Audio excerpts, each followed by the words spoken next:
All right, everybody. Welcome to Arsenal Fan Circle. It's a Thursday night forum. Introductions up top. You all know them. You all love them. Alonso and Stan. Alonso, Hey Good guys, evening. how you doing? Stan, and down below. Hey, Stan, how you doing? I'm good. Good to be here. All right. Down below we have Tony. How you doing, Tony? So. Are you on the injured reserve list? Are you good to go this weekend? I'm good to go, but scheduled three specialists, lots of else He's got going on. he's got a touch Still of the trying to get a Diabys. worker. Abu Dhabi. And welcome, Gary. How you doing, Gary? I'm doing good. All right. So Everybody in the chat, hello. Sith Lord of New Jersey. Sith Lord of New Jersey. Listen, things to be thankful for. We are still top of the league, and that remains the case. We've had a very good January on the field. Notwithstanding, we will talk about the January windows. Got that in early, right, Stan? Yeah, man. So listen, as people join us, so they'll want to talk about the incomings, but Gary, let's talk about the loans, the players we loaned out from the club. We got Marquinhos going to Norwich, we got Cedric going to Fulham, and we got Lokonga going to Crystal Palace. So let's get started with that one because people are going to want to talk about the incomings in a few minutes. No problem. Yeah, no, I think for me, I was ready for Lokonga and Marquinhos to go on loan just because I didn't think they were going to get enough time early in the season. I didn't think they were going to get a chance, and it proved out to be true.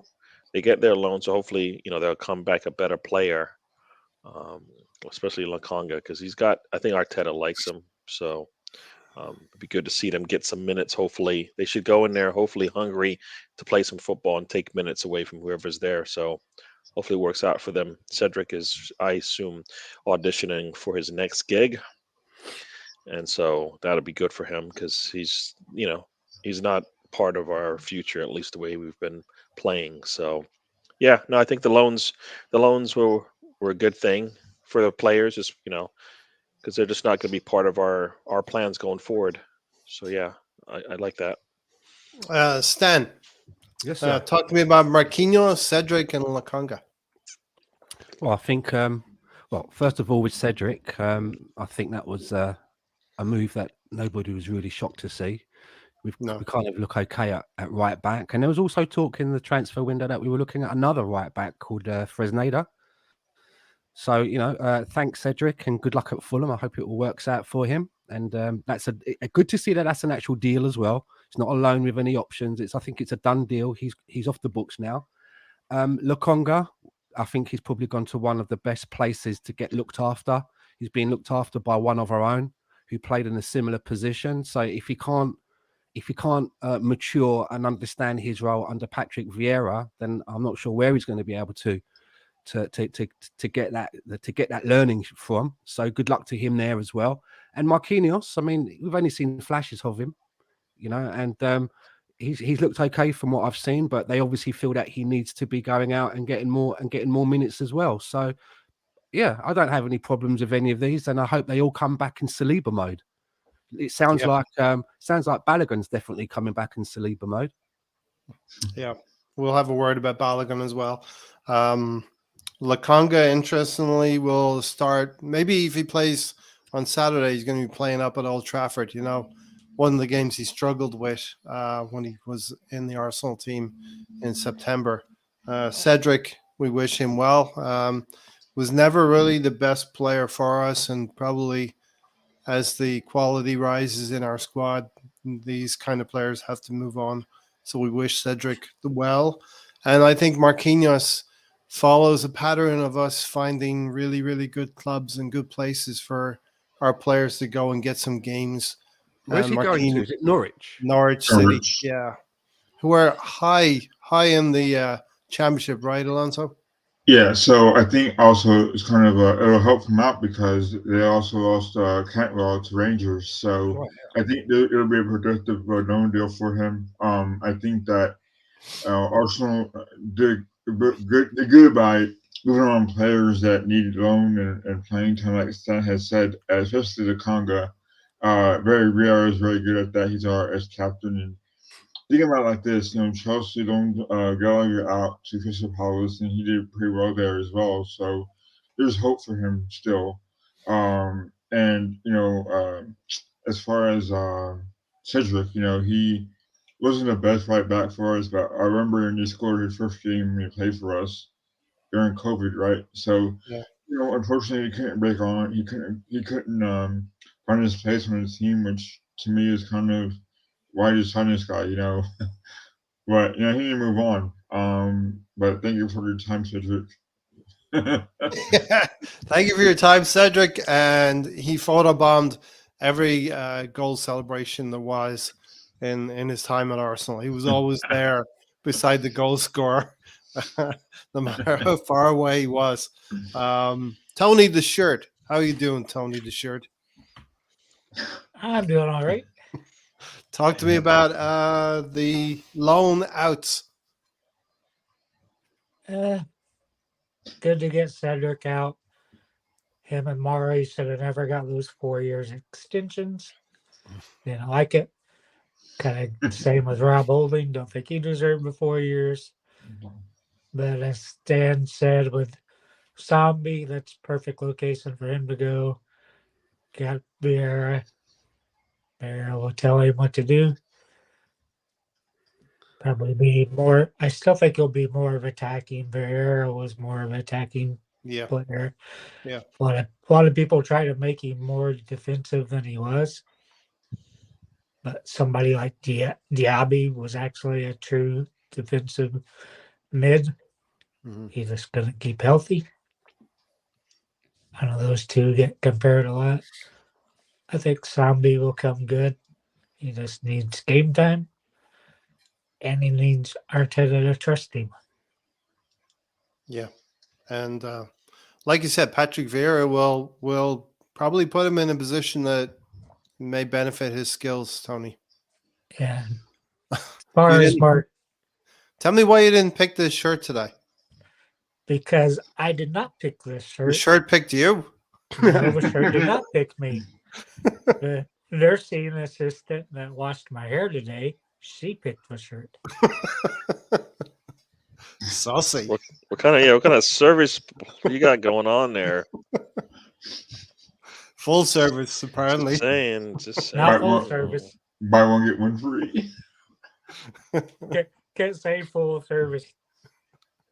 What's funny is she's actually the daughter of a girl I went through high school with, and actually even elementary, and always had a crush on it. So it's like, I used to like your mom, but I can't tell you. Well, you just did it on on YouTube. So guess what? Yeah.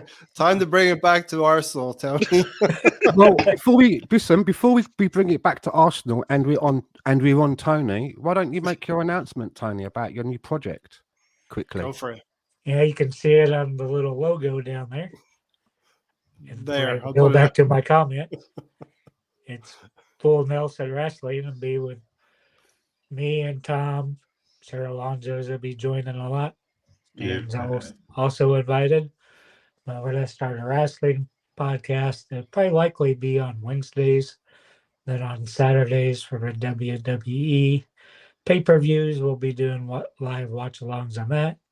So this Saturday will be our maiden voyage. I don't know if we'll start it at 7 or 6 during the pre-show, but we'll get it going this weekend. So keep posted.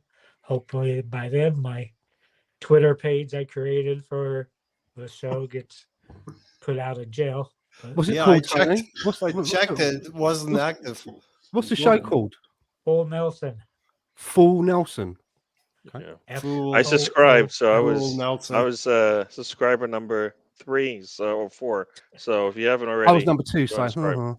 Well, or should I say, ha BXL, I just poured myself a foaming, glistening glass because Dan's looks so tempting. Tony, carry on, Tony. Marquinhos, I thought he should have got more cup time, but now we're out of all the cups except Europa, so he won't be coming in for that. So it's good that he goes out on loan. I don't think we used him enough. I think he's about where Martinelli was his first year. But with Arteta, these players have to earn his trust. He doesn't really like going to the academy. Hopefully that changes soon. That's why we have a thin squad. But I think all in all, it's a good loan for him. Kind of wish we could got some sells.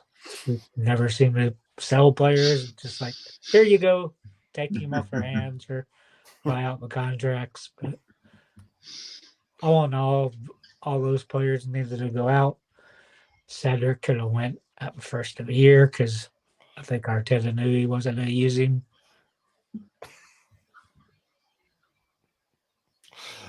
Tony then to show after the player that won us the FA Cup or the player that won the game against Nottingham Forest 5-0. Okay. Anything else, Tony? That's it. All right. Let's talk about Balogun a little for a second. Yeah, I know it's league on, but he is scoring goals, and he scored more goals than what? Neymar, Messi, Everybody everybody. in that league is looking up at him. The Everybody. French league. They're In the Not all French looking up- everybody. league. Everybody is looking up at him right now, Tony. Not everybody. Everybody in that league is looking up at him, Tony. Not our former number 9. Even There's Lacazette only- scoring. There is nobody who's not looking up at him, Yeah. Tony. Yeah, Tony, you're wrong. Come on. Move on. Lacazette has 15 goals. He does. He got 15 when. In the This cup, season. probably. Yet, you mean in the league though? In the league, he's In the got- league. He's behind him. All I right. did say League on, Tony. League on. Okay, Tony, you start us off since you're gonna jump in on everyone else's comments. So you start us off, Tony. Yeah, he was jumping Balogun. in. Should we sell or should we keep Balogun? We should definitely keep him. We wasted a year of his career 2 years ago by not loading him out, not playing him, just dicking around on the contract. Finally got the contract signed, then he finally played a handful of under 23 games, but basically wasted a whole year of his development at a critical age. I don't think he'll come good. I think he's better than Eddie. But again, Arteta has to trust the player. We'll have to find that out. Yeah. So you're in favor of keeping Balogun. I also am in favor of keeping Balogun. Strikers are so hard to get, and they're a king's ransom. Stan, you want to jump in? Balogun, what are you thinking? Well, I mean, he seems to be tearing it up over there in France. It seems to be doing really good for him. So all we can hope is that he comes back in that same, rich vein of form, so to speak. I'd keep him. I think if we have Jesus, Nketiah, and Balogun on the books, I think 3 strikers for the formation that we play is adequate for the competitions that will be in next season. Yeah. I think there'll be plenty of minutes for all of them. It's very rare that whoever starts, as the striker or the man through the middle for us will play the whole 90 minutes. There's at least 20 minutes maybe here and there in a game, not to mention cup games as well. So I'd keep him. We're not a club that's looking for money at the moment. Why would we sell him for 60, 70, 80 million or whatever it may be, going on current market value, to only have to go out and spend the same amount for somebody else? Striker. Yeah. Exactly. Plus the wages and all of the bonuses and all the other bits and pieces that you add in. You may as well keep Balogun. I've seen so many Gooners online saying, why would he want to play second or third fiddle to Jesus or Eddie Nketiah? Well, we're going to play in 4 competitions. Hopefully we're going to win the league this year, and we want to retain the league. We want to do well in Champions League, and the 2 cup competitions we've been out. we're out in before the end of January, as Tony reminded us, we want to be in those as well. Plus, people And get why injured. would you? Yeah, people do get injured. Why would you sell a striker only to say, I need to go and get a striker, you know, and one that's developed at Arsenal, one that maybe sees a path to the first team. And let's remember, Balogun is a, U.S. National team player, and he'll want to target 2026 World Cup year, Alonso? Yeah, did he already announce that he was going to play for US? Or I don't think he's is it announced it something yet, else? Okay. but if he does well here and he has an opportunity with Arsenal, he's going to have a high profile. That really, if he does well in the next 2-3 years, he can pretty much make a great case for himself to be the main striker. And the U.S. men's national team struggled with that this World Cup just gone. It has been an issue for the men's national team because we had Jose Altidore. He wasn't very consistent at all, really. Yeah. Even in making tournaments. So having Balogun as playing as an American citizen, or pardon me, an American. If he chooses allegiance to American soccer, then it'll Yeah. it would be credible. But I think Balogun has a future at Arsenal. If you look at the past, we had players play in all three competitions, no problem, because we had 3 strikers. Where in the past, maybe 2-3 years, we haven't had that luxury.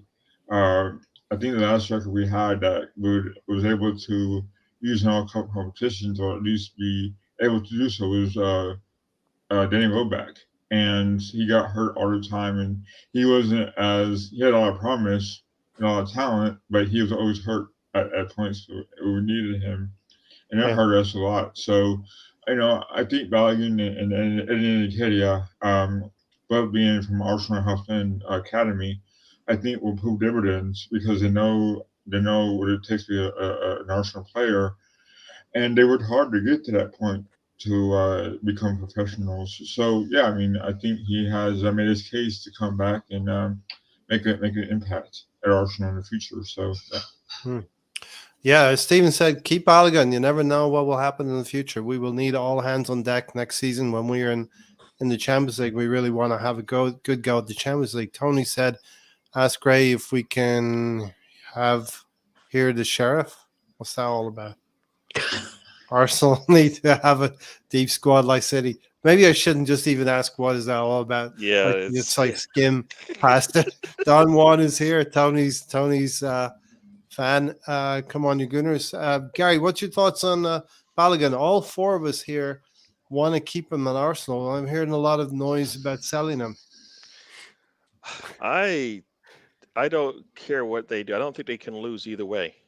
Arteta has put a lot of trust into Nketiah, and if he brings Balogun in, then he's going to have to split even minutes eventually with Nketiah, and he's seen a lot of growth in him by the way he's playing now. I think Balogun's got a higher ceiling based on his age and what I believe he does differently than Balogun. So for me, you got either way they go, they're fine. They need we saw that they were looking to get Caicedo in January, and there's already talk that they want to get Rice as well in the summer, and Arsenal doesn't have that much money. If they were to make a big sale, Stan mentioned 60 to 70 million for a young up and coming striker, that would help to build up their midfield with some young talent as well for the future. Because Arsenal, Arteta always, from what I can tell, starts from the back and moves forward. He's got some nice young talent up top right now. Balogun would add to that and maybe slow things down for everyone. So for me, I don't think they can lose either way. I could see them selling Balogun and hopefully, using that to solidify their midfield. Or if they kept him, yes, at some point they have to figure out what they're going to do. Somebody will lose at the end of the day, I believe, and we'll have to sell one of our big players anyways. So either you sell Balogun now or you sell one of your bigger players later. because you just don't have enough space, and you just can't afford to have them sit on the bench, right? When they're worth, with the market the way it is, Decent chunk. if you can sell a player for over 70 mil, you're probably going to do that, especially if you're not spending money like that team in blue. So Arsenal, like that shows there's a couple of ways to look at it. Either you work through the academy and you get to start, or you work through the academy and you are actually a really good footballer that can go pretty much anywhere in the leagues, in any of the international European leagues, and play. So I think I don't care what they do. I think they win either way. I think there's negatives and positives to each one of them. As people said, if he's been playing the way he is he going to want to sit down and do that again, right? Because right now, and Kid is getting all the time he wants, because there's no Jesus. When Jesus comes back, they're going to have to rotate most likely, and you're going to have to get used to it and be comfortable with that, and be confident that you can come in. I can't see having three strikers and getting the most out of them with all of them wanting lots of minutes, right? It's one thing when you've got three strikers, and this is when we first had this striker issue, and we could have let go either Aubameyang or Lacazette, and we had Nketiah as like our third striker. We let one of those two big guys go and bring in maybe an older striker, in that mid 20s, and allow the team to kind of grow that way.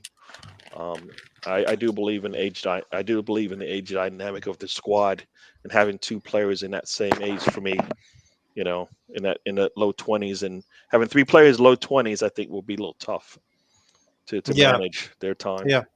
As Cisco Vibe says here, so how do you keep three performing strikers happy? Sell Balogun in pod, a buyback clause, and use the sale to bolster another position. I think Gabriel Jesus could play on the left. But then you're pushing your starters out. So but no, you're using a forward. I think you're using a forward who can play on the left. Balogun would be a central striker. Eddie Nketiah would be a central striker. But I also think there would be 4 competitions as well, But players it's not like, players in the forward positions, they don't all complete 90 minutes. And, excuse me, we get 5 substitutions as well. Players can be moved around.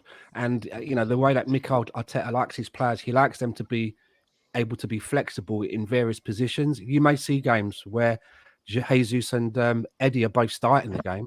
And then somewhere during that game, Eddie could come off, Gabriel could, and Balogun could come on. For 4 competitions, I think two proper outs, strikers for 4 competitions, I think is a bit lean.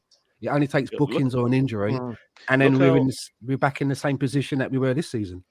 Yeah, look how Arteta uses his team right now. He doesn't like to do those things that you're talking about. Even when he has that available to him, he doesn't like to do it.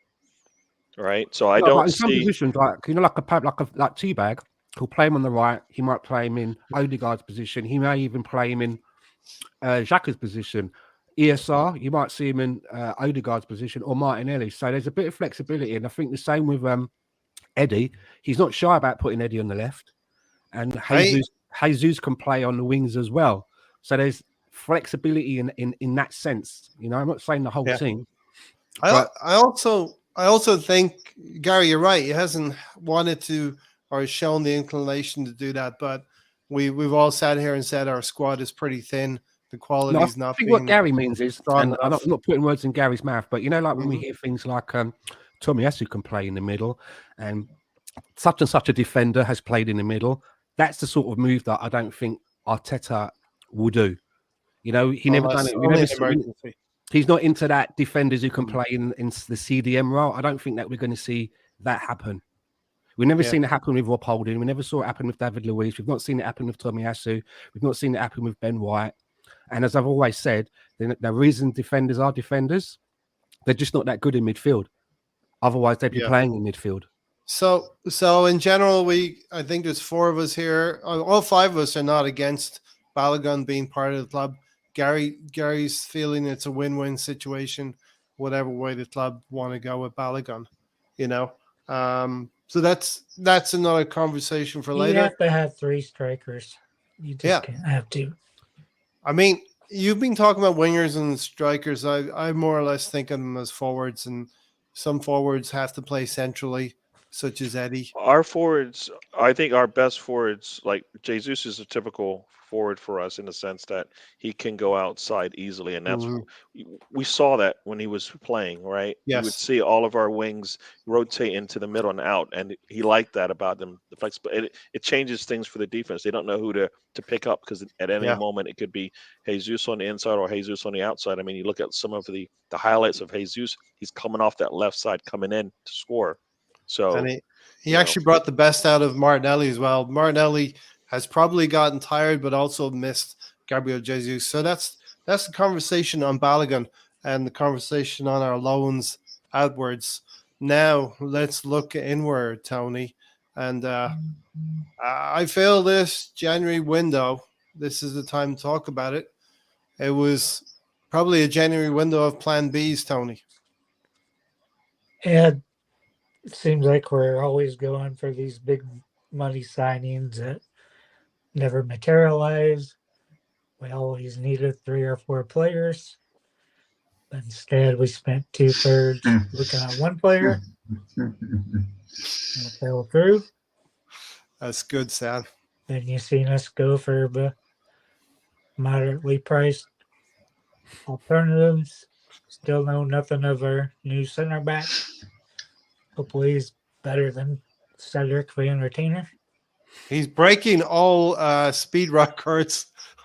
He's breaking all land speed records at London Colney right now. Can I just pick up on what Tony said for everybody as well? Tony hit on a good point. Before, you know, what is it? I got sidetracked. What is it? What is it? What did he say? What did you say, Tony? He doesn't even know his own name. At the beginning, my cat's sidetracking me here. He's gonna have to check the tape, as all professionals will say. I'll have to see the tape again. I can't remember what you said now. I was going to bring up. You mentioned something, and I wanted to hit on the point. Plan Bs. He's talking about Plan Bs. Seems to be. Yeah, I know what it was now. Tony said, like, you know, we've gone out spending, you know, making offers for, you know, big money offers, and those ones haven't materialized. So as we're picking apart the transfer window, why do you think that is? Why do you think it is that, you know, we can look at what Vlahovic was one, you know, Mudryk another one, Caicedo another one, you know, 3 very big money moves that were very, very public. All of those 3 were public. You know, moves like Vieira weren't public. Moves for Kiwior weren't public. So why do you think the problem was that when we were showing intent to put down big money, it didn't happen? Do you think it's one of a few things? Do you think it's the ITKs are blabbing out too much about what we're doing on certain deals and messing things up? Do you think it's a case that Arsenal went in on purpose with low ball offers because they didn't really want to spend that money? Do you think Edu spent too much time on his barbecue and hasn't got the know-how to get big lines, you know, big deals over the line? Or do you think it might be, you know, in order to make a transfer happen, it takes 2 clubs to tango? You know, it's all right saying we want to buy your player, but if they don't want to sell you their player, then you can't buy them. So I just wondered why you guys think that, and the chat box, what is the problem with us when we come to with allegedly big money for big deals? I think it boils down to we always lowball. You always hear Arsenal comes in with a first bid. Arsenal has submitted their second bid. Arsenal has submitted their third bid. So do you think then let's say a club says, let me ask you a question then, right? Let's say the club says we want to sell player X at 90 million. Do you think Arsenal should just go, you know, ring them up or whatever and go, we've got the 90 million? You don't think they should start a little bit lower to see if they can get a deal? You think that we should just be going, okay, that's what you want, that's what we've got? Just, you can go lower, just don't do an insulting like 20, 30 million below. We've dealt with Brighton before, and with Ben White, the case was they wanted 50 million, and we went, I think, 3 bids, tried to lowball on Ben White. In the end, we had to pay 50 million. You know, look how you know what? You got to remember that we are asked the only player Brighton's player, the only player we got for Brighton that was at a good price was Trossard, and that's because he was ostracized. Mm-hmm. They didn't need to Also- sell Ben White. They didn't need to sell Caicedo, right? I But mean, look at players and like, they most likely had probably better players sitting there that just we're talking about young players. Ben White wasn't the best defender for them, so they were okay to let him go. I think when you go after a player that they don't need to sell, like there's no like the player's not. It's not like they want to leave. They get into the end of their contract. They're comfortable right where they are. Yeah. Arsenal goes after these hard to grasp players that are going to be hard to pull away from their teams, especially a team like Everton that you've seen all their players. You got to pay. They have good players there, right? Look at all the players that have left there. You But can't. there's a- They have no reason to sell for you. So then that scenario, there's when you lowball it. That's like there was that whole article about they are their relationship with Everton might be a little severed, Brighton. right? Strained or whatever. Mm-hmm. Because you can't go twice in a window and get to the third bid and still can't get the player, right? That just looks really bad planning to me.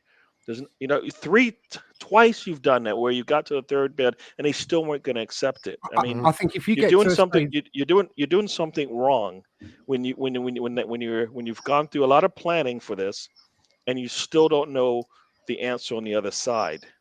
In our Yeah. case, I think we knew Everton wasn't going to sell. They said it Brighton. Brighton said it 100 times, right? I keep saying Everton, sorry.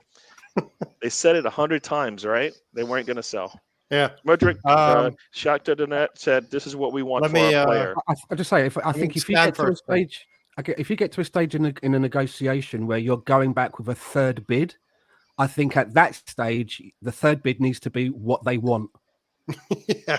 They Do should you know what be I able mean? to say You they can should negotiate say a couple yes. of times. You can fiddle around with add-ons. Okay, we'll give you 50 up front, and we'll Say do that. this. You can have a couple of goes, but if after a couple of Yeah. goes they've dug their heels in, that means if you can't go back with the amount that they want, then you walk away because you can't afford it or you don't think it's worth it. But if you're But- going back for a third time, He's you next. have to go back with what And they then want. Alonso. Yeah. Tony, then Alonso. Tony. But we have a huge hands- record of this. Look at Tierney. That took all summer. That was over £2 Hold on. million pounds. Look at Partey. That took all summer. They said they want 40 million euros. Or like, here's 30 million euros. Here's 32.5 million euros. Here's 35 million euros. Here's Then 40 we have to million, go in £1. last day and give them the 40 million to the Spanish FA, whatever the fucking Spanish are called. The main office Gave in Spain. Yeah. Yeah, The gave them the headquarters. money, took the player, but we do that all the time, and it's so stupid. I don't know why we're doing it. I don't know who's telling Well- to do the bid in that manner. But first off, you don't insult the clubs by going 30, 35 million under something they want. Do something reasonable. I'd hate to see your negotiations on FIFA, Tony. I've always watched going your 30 negotiations million. I always on go Stan, 30 million below. what part of this January window did I you look watched at and go, your "That's actually pretty good"? You did negotiations really on good Twitch. there with your number one targets that you went for. What part of that looked good at all? None of it looked Listen, good. we brought 3 players in, and I got to get to Alonso as well. But brought 3 players in. I would say we did. Trossard was easy, right? Because he Mitoma there. They didn't need him in that position. He was ostracized, but we did pay a decent fee for him, 20 plus 6 million for Trossard. Kiwior is a prospect that nobody really knew about. Not many of us knew about. The one that we really fumbled and we're going to get to is Jorginho in my eyes. Ray, why do you think we've had problems with the bigger bids? Caicedo, Modric, Vlahovic. Why do you think? I'm really optimistic, and I always want to think the best of Arteta and Edu, but I gotta feel Edu is really not very good in negotiations. There's a track record here. I don't think he's very good at it. And I think the Modric deal, we spent the best part of over 2 weeks trying to find out that we weren't going to get Modric. because we didn't step up the cash. And I really feel he got spooked a little bit with Brighton because he failed with Mudryk, and then he started being more and more persistent with Brighton.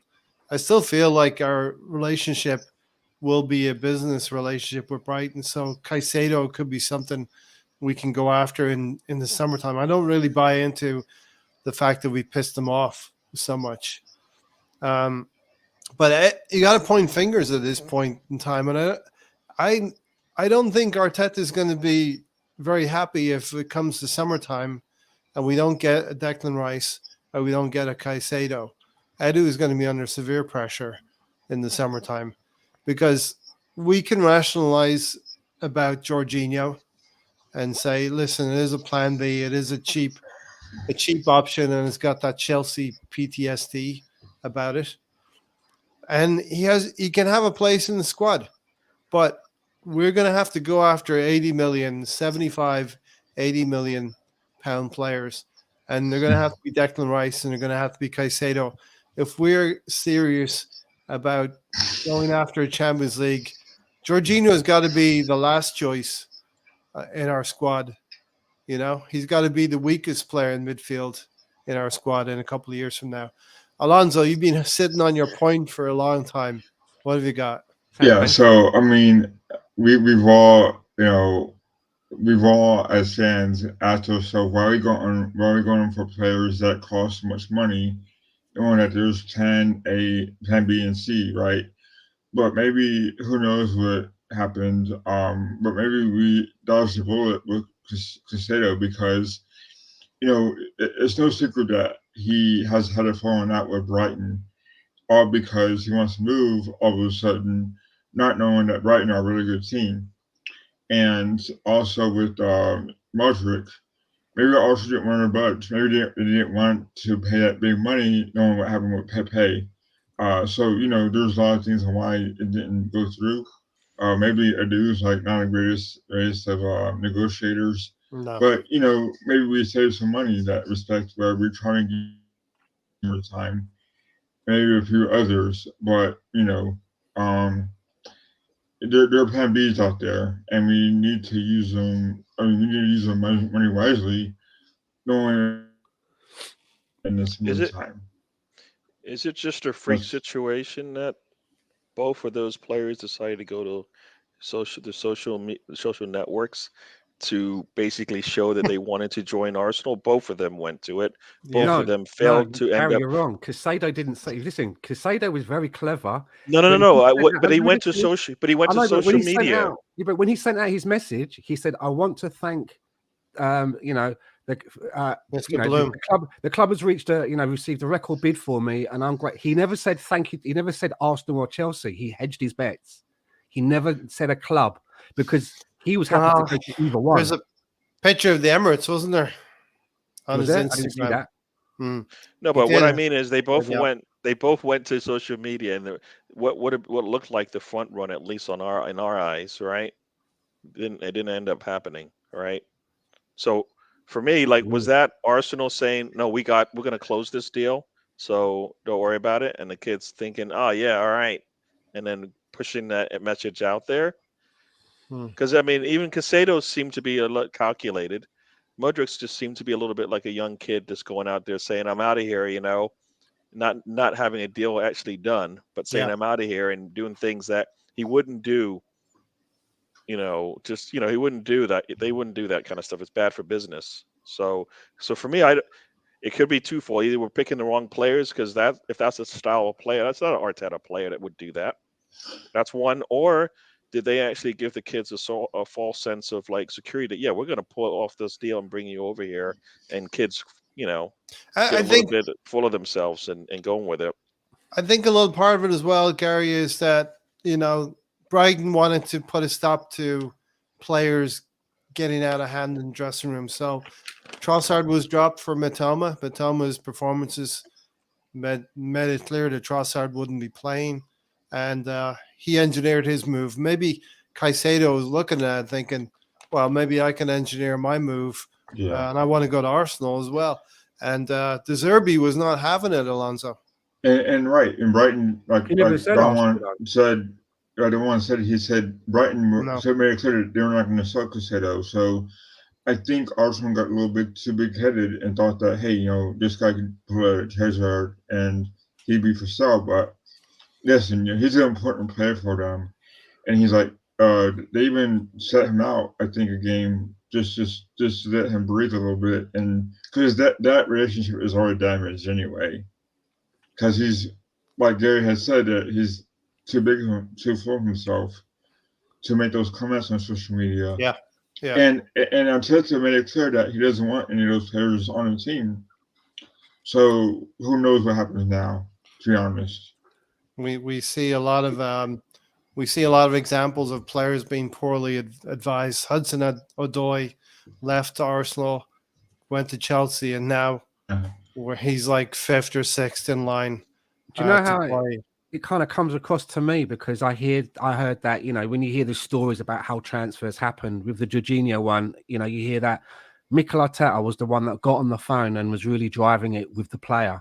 And to me, what I get from that is that, and you got in one room, you've got Edu on the phone to Brighton, keep ringing back, and you got Mikel coming in going like, any news yet? And it's like almost, and he's going, do I have to do everything myself? And he's pulled out his own phone. You can just see it. And yeah, you can see that and happening. listen, this is what we're doing. This is what we've got. And do you know what I mean? I get that feeling that Arteta was like, if I fucking wait for you, mate, we'll end up in a Ziyech situation. Yeah. You know I mean? I feel if we did dither like this in the summertime when it comes to Declan Rice or Caicedo again, Arteta is going to lose his cool with Edu. I feel something's going to happen if we continue to dither like this in windows. Tony, do any of you want to just get rid of the transfer window like before and just bring in a player until March? Then you're done. These 31 days are torture for us because we're refreshing everything we can. We're trying to find out all of the information. There's so much information going around. We're getting different ideas of what's happening. But you should have a summer window, just no window at all. We don't really know. Don Juan said, I hope we haven't ruined our relationship with Brighton. I don't think it's a business relationship, Don Juan. I don't think Brighton were ever cutting us any deals. We paid 50 million for Ben White. If you want to see an example of burning your bridges with a club, just look at Chelsea and PSG. Was it PSG said, Chelsea will never darken our door again? Did you hear all about that with the Ziyech deal? So, Ziyech basically was going to go to PSG, and it's one of his sort of boyhood clubs. It's been his dream. There's a big Moroccan community in Paris, he's one of his best friends, Hakimi or whatever, plays for the club. So he's flown over there with the club's knowledge. He's not done an Aubameyang and just turned up or done an Odemwingie. They know where he is. And it's like 10 to the hour when the window shuts, there's nothing from Chelsea. And you've got the player and his agent texting Todd Bowley directly saying, come on, we need to get this over the line. Can you, they sent through the paperwork. It was the wrong paperwork and not signed. 3 times, I think the wrong paperwork came through. And before you know it, the window was shut. Now you got Ziyech standing there and he's not a PSG player. Yeah. I think one of you shared with me a squad lineup of Chelsea. There's at least 4 players for every position. January window is fickle, says BX. That Beach Boy song, 2 girls for every boy. Definitely. Vlahovic was a joke. That guy always wanted Juventus. Vlahovic agents had us on strings. Signing Jorginho and Trossard, proven Premier League players, will help this season's title challenge long term. You're better off without Modric, I would say. Yeah, better off without Jorginho, Modric. wouldn't you rather get him on loan? no. Well, sure. But what we've done, Tony, is we've not stopped ourselves from moving for a player in the summer that we really, really want. People were saying, why didn't you just get any midfielder other than Caicedo? Go get a midfielder. But you're going to block the path for Caicedo or Declan Rice in the summertime. So it was either going to go for Caicedo or we pivot to a player that's going to be 30 years old. Yeah, He's got a blue shirt. We hate that. Well, now he's going to wear a red shirt. When football starts up again, we'll probably feel a little bit different about Jorginho. But we do know he's slow. But the rest of the 9 players on the pitch, I think, will cover for his deficiencies. They give him a fireman's carry up the pitch.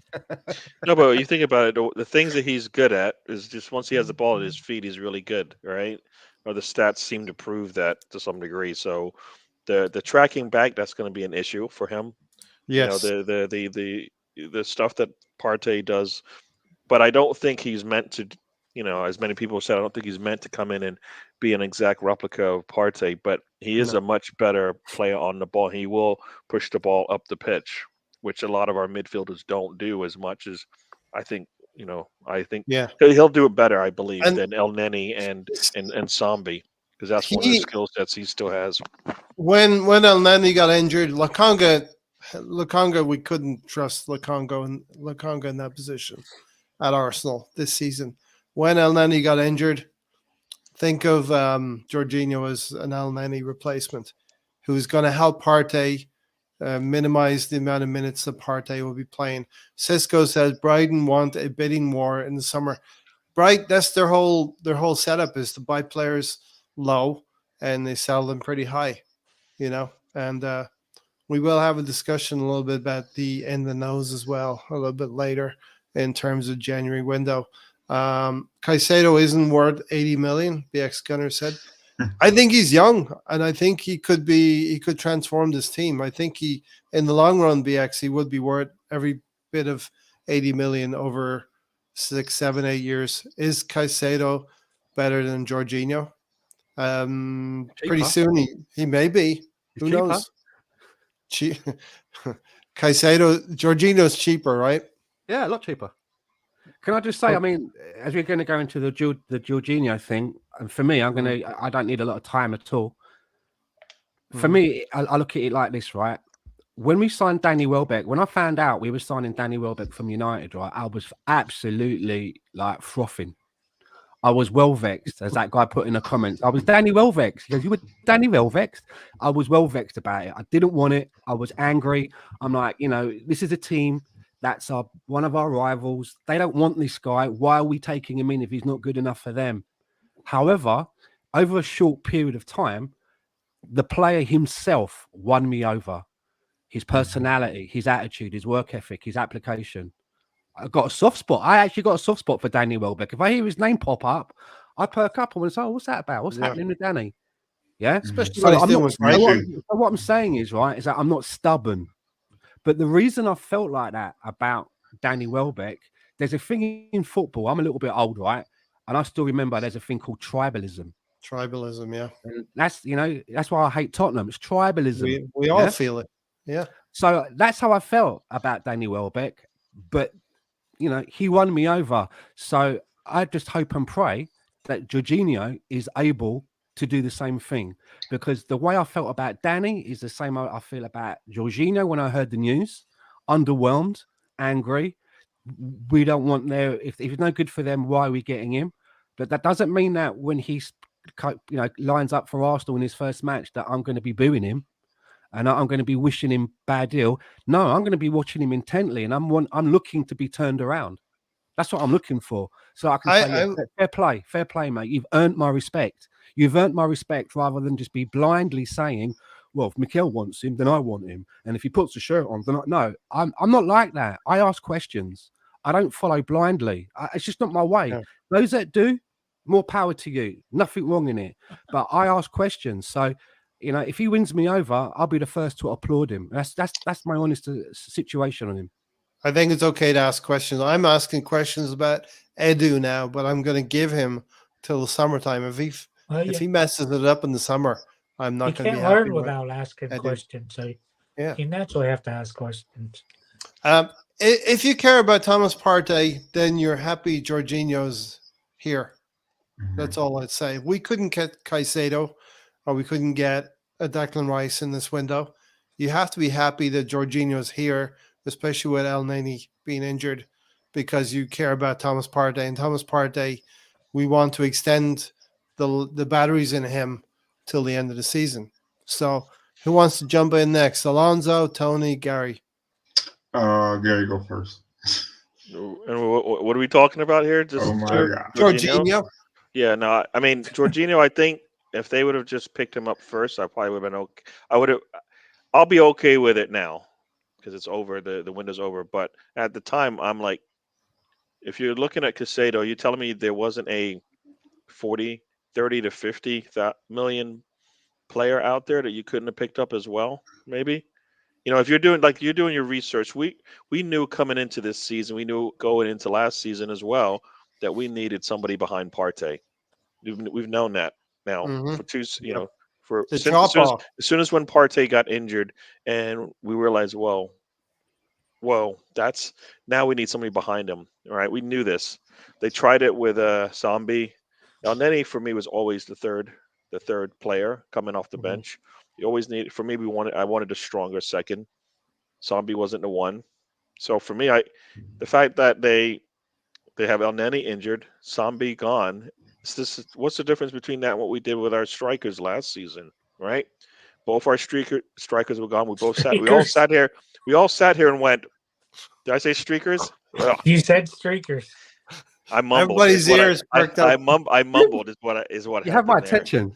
That's all I have to do. No. Who? What? Sorry. Where? Strikers. Strikers. But think about it. Last season we let go two of our strikers, right? And and everybody said we need to bring two. We should bring two back in. I believe Stan even said that. We've done the same thing. We've done the same thing right now because Elneny now is out for the season. Yeah. So he's not coming back. Zombie, we're going to trade him because he needed it. So we needed two players. So for me, if you're going to bring in Jorginho, for me, that's remember how they were talking about that Danilo lad, a 19-year-old or 20-year-old. Yeah. For me, you bring in Jorginho, you bring in a Danilo. Now you've got your two. You got one that can learn from the two ahead of him, and you got maybe a future player. Changing. I'm looking at it now because after the fact, because they wanted Caicedo. Caicedo answers the question because he's younger. He can cover just like Partey come, but he's going to make some mistakes, but we're okay with that for now. All right. So, but for me, like Danilo went early in the window, so it wasn't really an option. But for me, if you thought about it a different way, maybe do I feel like I need to spend 80? Because at some point they must have known it was going to be 80. And Jorginho and Danilo would have been like 40 tops. And now you've got somebody for the future, and you've got a solid player behind Partey who's okay to sit there. And now you've got a player you can bring up. And then if you need to, you can still either resell him or put it on loan if it doesn't work out. We get rid of two, we get one. Yeah, so it doesn't. Do that a lot. We did it again, right? And I'm like, so that Jorginho, Britney I think Spears, will be fine. I've done it again. Yeah, I think we really, really need to make sure we figure out who can play behind Jorginho or in front of him, whatever the answer is there. It sounds like Jacob Dewar, he actually spent most of this last season anyways, or this previous season, playing as a DM.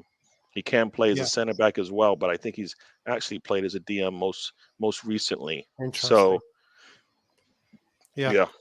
Steven said if we can't get a deal done in 2 weeks, it's more than likely not going to happen. Give it up and move on. Can somebody tell Edu that in the summertime? Tony Alonso, who wants to go? Yeah, I like the Jorginho move. I think that he's won ever he's been. He's a Champions League finalist. He's champion. Sorry, so he knows what he's doing. I think this move is also for backup, but also for experience. He was a vice captain for Chelsea, so you're getting a leader as well. Because this team is still very young.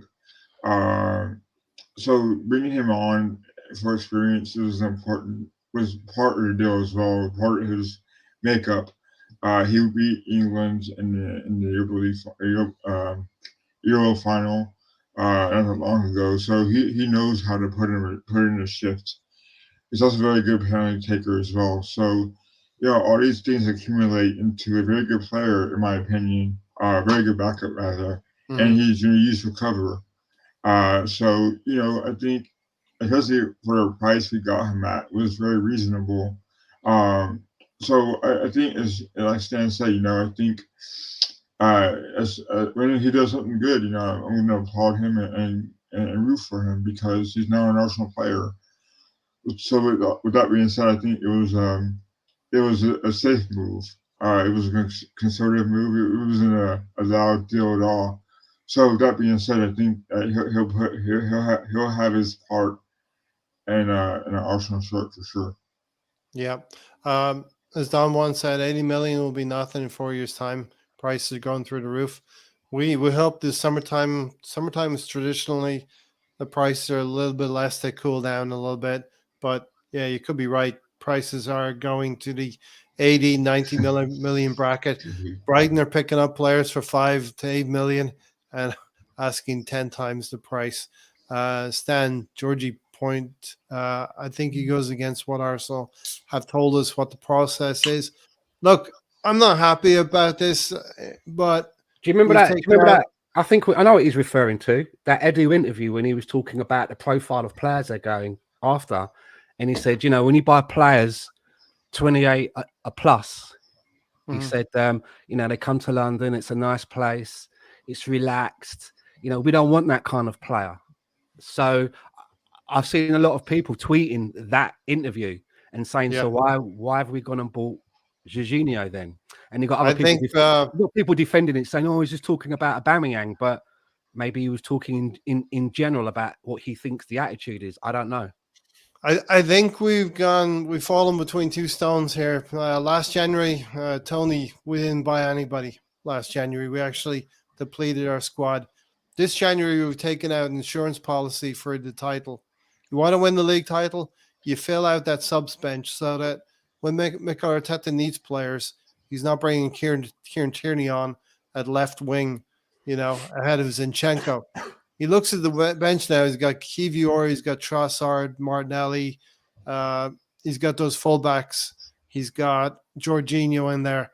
So the bench is looking better. Listen, we didn't go super big, but what we did is we've given ourselves an insurance policy for the Premier League title. Yeah, we definitely needed depth. Been needing it for a while. Arteta trimmed the squad down too much. Now we're trying to play catch up here. Still lacking in quality, I think. But to me, Jorginho, I don't know, he'd probably do this till the end of the year. I want to sign him for 2 years with option for a third year, whatever the deal is. It's a little too much for me. And after hearing his name for the last 20 minutes, I'm hungry for Italian food because Jorginho sounds like an Italian restaurant. So I want some chicken marsala or good pizza. You want a Jorginho on some Italian food because you hear Jorginho. That sounds more Brazilian to me, though. A little bit. Brazilian, isn't he? He may be half and half. He may be like Martinelli's half. Yeah, Martinelli's half Italian, half Brazilian. Jorginho's the type of January signing Ferguson would have made. Diego Costa. Challenges. He plays for Spain, right? Diego Costa. Yeah. He's Brazilian now, isn't he? Pick your rival for a missing piece. I was listening to Tony. Outside of our center backs, we have known quantities behind everybody else on the pitch. Right? Trossard could play anywhere in the front three. Nelson was practicing today, so we have another player there. Martinelli can play up top if needed. Yes, sir. Right. Trossard could also play in Erdegaard's position. If Emil Smith-Rowe does come back, then you've got another. I mean, we've got what I believe are more players that he's confident in now than we did at the start of this season. Right. Nelson was a big surprise for us, but I think the other players are all established and are part of that trust club that Arteta has that he can look at and say, "I'll bring you on." All right. I mean, and then White can play center back if needed. Ben White or Saliba goes out. Yeah, but you can survive with Tomiyasu or Tierney. You can survive with those two. Five at the back. Trossard can play left wing back as well. He plays that. He plays that position. We got Steven's been waiting 4 windows for a Partey backup. I was hoping for a young player that would be here for 4 or 5 years. Jorginho is a letdown, but it is what it is. It is a letdown. I think Edu,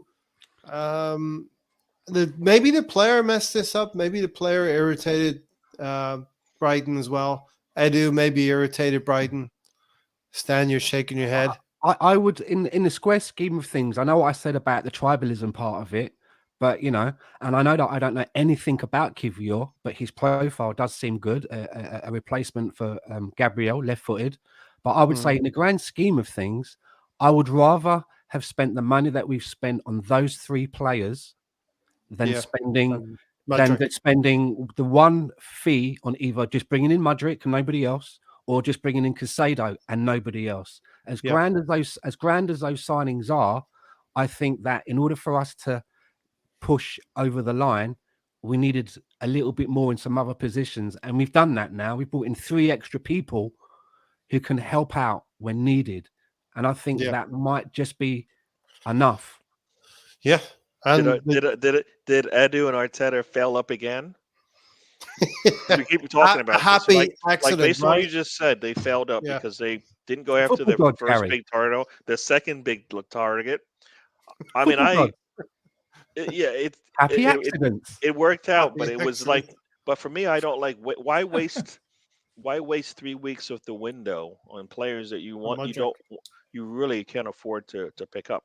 Yeah, if it came down to it, right? Trees, we have happy you could have brought in 5 players with a because you think about how quick our turnaround was. 14 days for Mudryk. No, 2 days later we've got 2 players, right? Another 7 to 10 days with Caicedo. Boom, 48 hours. We got another 3rd player, right? Mm-hmm. You get those players early in the window. We're looking good. Maybe we can pick up a 4th player. I mean, maybe we're in the FA Cup. It's possible to pick up. We've seen it's possible to pick up 8 players in a January window. Isn't that what Chelsea just did? They picked up like 8 players. So 4 is you nothing. Have a fleet of private jets flying around the world, picking all these players up. Maybe you know what I mean? We spent 3 weeks on 2 players. I think we have enough time to make those flights. Maybe we get Jorginho in earlier. He plays that City FA Cup game, and we're still in the FA Cup. Maybe we've beaten City with half of the team. If you brought Jorginho in instead of a Zombie, maybe everybody that middle doesn't break down the way it did. And that was the final straw. Sambi against City was the final straw. When you saw Erdegaard gesturing in the final minutes for Lokonga to be in the right position. Look, I think it's probably a great move for Sambi now to go to Crystal Palace as well and let him develop there. And we'll see who he's going to be and what he's going to be. And we'll be able to watch his development, right? We'll be able to see it because it's not like he's gone to another league or far away. We'll be there. Tony will be most interested. His second favorite team in Crystal Palace. Well, we do like Palace. Chelsea have no depth in the center of midfield. I was shocked when they sold him. 6 months left. But if Enzo gets injured, they are screwed. I think there's going to be points in the season where we're irritated. Jorginho will get dribbled past by somebody, but Saliba and Gabriel will be there to sweep up and fix any minor mistakes. He's really good at holding on to the ball, but he doesn't have a lot of pace. Tony, it was funny. Sorry, no, I was just gonna say people kept saying he's been on the outs. The man started 15 of 18 Premier League matches. How is he? Even if he didn't play the last 3 games, he played 15, right? So Chelsea fans are divided on him as well, Gary. I was about to say he's like Xhaka for them. That's what I've been looking at this. He's like Xhaka. Yeah. Some people talk about how the good things that he does, but a lot of people can't stand him. He's like Xhaka. We're going to have a little bit of that as well, Stan, but I don't think we're going to see a lot our of Xhaka now. He's not Xhaka anymore. He's something else. We need a Xhaka. So now we've got a new Xhaka. Yeah, we got the Swiss Xhaka that I like to see play. For some reason. We might get the best Jorginho because if we're winning 2-0, he's coming on with 10 minutes to go and he's retaining the ball. Tony? Okay. Jorginho is great at passing, so that kind of makes up for his lack of speed. Yeah. I still think all over the pitch we need more speed, that we don't have it, especially on the back. But what we also brought in, Tony, is another player who has won things, who has that experience. We got Zinchenko, We got Gabriel Jesus. We have a very young team that we don't know how they're going to react to 10 games to go in the league, and things get tough. Squeaky bum time. Jorginho could help us at the back, in the middle of that field. You know? But you got Zinchenko out back there too. So yeah. No, but we needed somebody to play behind Partey. Zinchenko's not playing. Yes, behind Gary, Partey. we've heard you say it 5,000 All right, times. Yeah, but that's say- Zinchenko doesn't help you when it's the problem is the guy behind Partey. Yeah. Ray, before you move on, I want to play devil's advocate to your comment when you said, Jorginho's coming in and he's won things. I would just say Peter Cech had won things and David Luiz had won things. Yeah. And the other one that come in. Well, David Luiz helped us, Stan. Willian. David Luiz helped us. No Some David say Luiz, that. no Gabriel Martinelli is all I'm going to say about that. No FA Cup. With David Luiz, I think again he's split. Some people in our fan base think that he done a good job for us. Some people, rue the day that he turned up. But the one thing as well is that I take what you're saying as well. All of the people that have been selling the Jorginho move and why it's going to be good for us. When I listen to them, what they say, it's almost like I'm listening to the Willian again. I've gone back in time. But what I'm saying is all the things that they're saying of what he's going to bring to us, it sounds exactly the same as what I was sold with Willian. The difference is William was supposed to start, right? I always thought William wasn't going to start, and I didn't think Luiz is going to start either, right? Yeah. And definitely Jorginho isn't starting for us. He isn't starting over Partey, and he'll never start over Partey. So I think the risk of him playing to where he's worn out and giving us the, getting run by terribly in a match is going to be smaller now, or it's going to be against one of the weaker teams in the league. But I think it's a little different. William, for some reason, got to play so many games, right? I thought Luiz actually did good. I think they used him too much. Yeah. I did Cech too. was just the end of his days for me. In the big game, he played very well in the FA Cup final, Stan. David Luiz did. He led us to that FA Cup as well. Wasn't just Ainsley Maitland-Niles, Tony. It was David Luiz as well. You know what? You've made Tony's comment not seem so daft anymore by saying that. You know what I mean? I thought I'm here to take the pressure off of Tony. Tony, you've been absolved, my friend. You've been absolved. There you go, Ray. No, I'm not absolving you. I'm taking it back. So you're still back where you started. BX said we hated Jorginho because he was a key Chelsea player and his exploits down England at Wembley. He's easy to dislike. He does have a face that you could dislike, but he's not broken. He's ready to go. You think so? I've seen girls on. Do you think so? I've seen girls on Twitter like bringing their other friends in and saying, "Oh, he's quite lovely, isn't he?" Oh, so yes, I like. Yeah. Crazy part. Hope for me yet, then. You know what's the crazy part is if you look at Jorginho and you look at your Fabio Vieira or whatever you guys call him, look at their body type. They're exactly the same. Yeah. And Jorginho is I don't subscribe. He's held up in the Premier League, right? Yeah. He is 31, so that's a different story. But he's held up. So the fact that we keep saying that Fabio is too skinny to play that position is false. It's all mental. Yeah, I believe. I agree with you, Gary. I don't subscribe to people saying he needs to get in the gym and bulk up. No, not at all. I got to go to this one, the assembled. I'm not sure about insurance policy, Ray, but everything will be answered when the season is finished. Let's hope there is a positive. Look, you've got Trossard who can help Martinelli. You've got a Kiwior who can help an injury against Gabriel Megalegs. And you've got a Jorginho who's going to save Partey's legs. If you care about Partey, if you care about Martinelli, if you care about Gabriel, then you want this insurance policy. I heard something about Kiwior. He broke Theo Walcott's whatever record he held for the 100-meter sprint. This guy's bionic. He broke that. I know. I just said he's breaking all kinds of records at London Colney.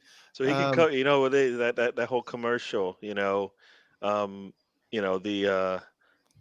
earth is covered, by 100% of water. The rest of, by 70% of the earth is covered by water. The rest of it's covered by, in our case, there we are. If he's that fast, he'll be faster than Partey, right? Definitely faster than Jorginho. And if he does have to play in that defensive mid style to help close out a game, they won't get by him, hopefully. Yeah, we've in this window, we've covered 3 very key players in our first team.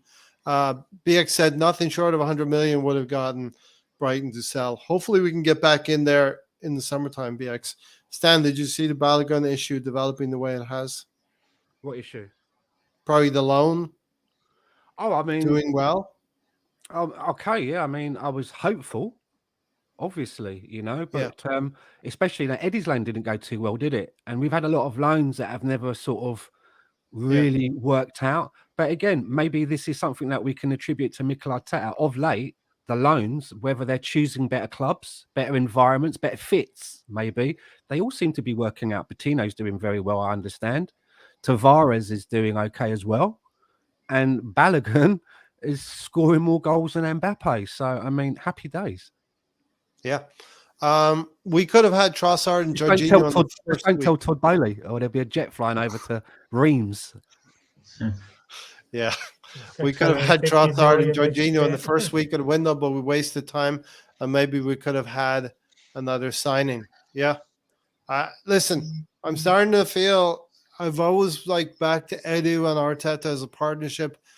I feel behind the scenes, Arteta's got to be as frustrated as us with Edu. I feel that's the situation, but he's not going to. What do you think the partnership is? How do you think they work together on a transfer? Do you think it's? I think they identify players together. The targets, and he's all right. Off you go, Edu, and then Mikel's waiting around for news and updates and that. You ever see that Mr. Bean meme where he's staying on the side of the road looking for somebody to come? That's Arteta looking for his player. He's like, the lawyer that we brought on was supposed to be the one. Tim Lewis. Arteta leveled up Xhaka. He can do the same. I thought he was supposed to be the deal maker.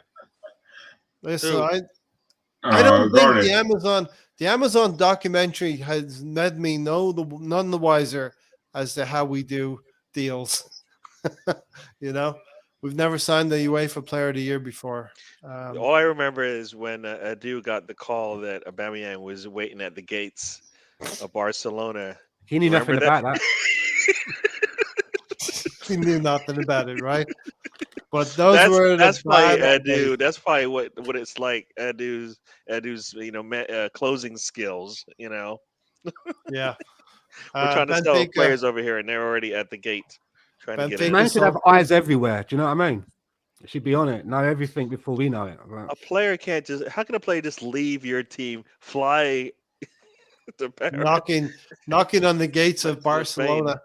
And then you find out about it. And then you find out about it on Sky Sports News. You're like, yeah. I'm going to be shameless. Jorginho came third in the Ballon d'Or. Yeah. If you look at Partey's and Jorginho's numbers, they're quite similar. Listen, there's ways that we can talk ourselves around to it. Whatever way you look at it, we wanted to get a Caicedo. We didn't do it. We probably dodged the bullet with Mudryk because what we're going to pay for Mudryk, we have change left over, and we got 3 players. Balogun has been heavily courted by the U.S. men's national team. It makes you wonder what the plan was. They do work together.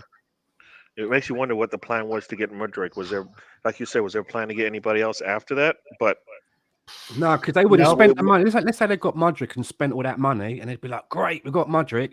Then they would have had that Elneny issue. Then they'd be like, "Fuck, we've got no more money left." Now what? Yeah, because Elneny, the extent of Elneny's injury, we came out halfway through. They knew that long before the window started. They knew that because it was so quiet. Remember when he went, and it's like, oh, he'll be back soon, and then there was nothing. That was basically they knew this is a serious deal here. Yeah, and that's why I believe that's more why they went for Caicedo, but in reality, I think they should have known better. Like. They should have known. And the fact that now they're talking about extending his contract, I'm like, no, you can't have 2 30-year-olds behind Partey. Think about it. If they re-up. If they don't re-up his contract, his contract will run out while he's still injured, and then you can't get any money back on him, or he's free to leave or something. Do you know what I mean? If you give him a year, you get a chance to maybe get a few quid back. I just thought it might have been to You're not do with getting that. money for Elneny. Who's buying that, Stan? Who's buying him? I know Jorginho got He'll it, but go we to already said he Turkey was for third in the Ballon d'Or. What That's does what I was Mikel about to say. Arteta He'll go have? to Turkey. He's got some nice nicknames. Yeah. I'd buy him. Yeah, but they can't afford. They can't buy anything with the money you're gonna give Yeah. them. Yeah, You look, don't have. And like, then he's just walking around Vancouver. I do think me and Elneny playing like Xbox and stuff. You know, I could picture it now, like me and Elneny mixing on the decks. But I all think right. Caicedo, right? I thought that, even though I don't know much about Caicedo, the good thing about if we'd brought him in is he can play in Partey's position or Xhaka's position, which is flexible. So if you can't get him, at least we've brought somebody in that can definitely cover for the one where there's the most danger, which is Partey. Yeah. Okay, let's go around the house and have final thoughts on our transfer dealings for January. Take us a few minutes on this one. Do you want a grade Tony. out of 5, out of 10, or do you want letters? Yeah. Listen, I'll start off. I'll grade it 6.5 out of 10. I basically broke it down into 3 sections, and Trossard for me is a high mark. Kiwior is a medium mark, and Jorginho is a bit of a meh for me. So 6.5. I do think Edu's failings in transfer market is becoming more and more evident in terms of these big deals and dealing with clubs. I think the whole Shakhtar deal unsettled him this month, and he got a little bit panicky for Caicedo. Brighton are not that club that you want to mess around with. They've always said this is the money that they want, and you better pay it. So yeah, I'm a little bit perturbed by Edu, and we'll see what happens in summertime. We have taken out an insurance policy for the league title, I believe, with these 3 players. Tony, what's your thoughts on the whole transfer window? First, I'll go with what you're saying about Edu. At the end of last season, about 2 weeks before it ended, he said we're going to go for established, well-known players. He's been doing that too much. Like I said, I don't care the name of a player. Just does the player have the traits you need? Will he help you? That's all you need to know. You don't need to know the player's name. A lot of these players that we have, we didn't know. We didn't know Tomiyasu. We didn't know Gabriel. But to answer your question, for me, I'd give it a 7.5 because we needed the depth. We've got it. We needed a center back. We needed midfield covered. Wish we got a striker, but Trossard will do because he can play anywhere up front, can play left midfield as well. So there's 4 positions that the lad can play. So that will help us out. Okay, 6.5 from me, 7.5 from Tony, 6.5 from Don Juan. Gary, what'd you say? Yeah, I was trying to come up with a scoring system. Like you said, you looked at 3 different things. For me, it was planning, execution, and a plan B. Basically, the 3 things that I looked at on this window. Does that Our mean planning. you're getting a 2? You gonna let me speak, or Let you him, got, yeah, you he'll got my tell answer you all for me? about it. You tell me what was I gonna say, Tony? Yeah, give us a 2. We managed to go 1 hour and 18 minutes this week. No, look, Plan B, I believe. Plan B, we did well. So for me, they get whatever. We're really good at They plan get B. 3 points for that. 3 out of 3 for that. Execution, 50%. They were able to close the deals when they finally decided to go through with it, but the ones that they failed, really bad. They get like a 1.5 out of 3 for me. The planning is out of 4 points for me. I think they were half right. I think going after those 2 big deals was. So it's a 6.5. Oh, wait. Can I not? It's not even your what? He's back. Calm down, all right, Tony. We'll So get like there, you Tony. said, Tony, yes, 6.5. But I'm more going towards a 6 on this one. But I think they did well. We got the player. We filled holes that we needed to. Midfield needed another player, but we didn't get that. But in reality, we got numbers that I believe Arteta will play. Kiwior will find out if he's going to play him or not. But He is. I think he's a better answer than Holding, right? Based on his speed, he can recover if he makes a mistake. Because we do play a higher line, so he'll, if he does get caught out, he may be able to run down somebody. But I kind of, six is where I actually ended up in my head first, but then I broke it down into those 3 parts. But so 6.5. Yeah. So what's your 6. score? I gave him a 6. Okay, 6. Stan. Well, as I'm an academic, I'm going to go with a C+. C+. There you go. And the reason that it's not higher than the C+ is because although I like Kiwior seems to fit the profile, I don't know anything about him, right? So what can I say? I've never watched him play football before. Yeah.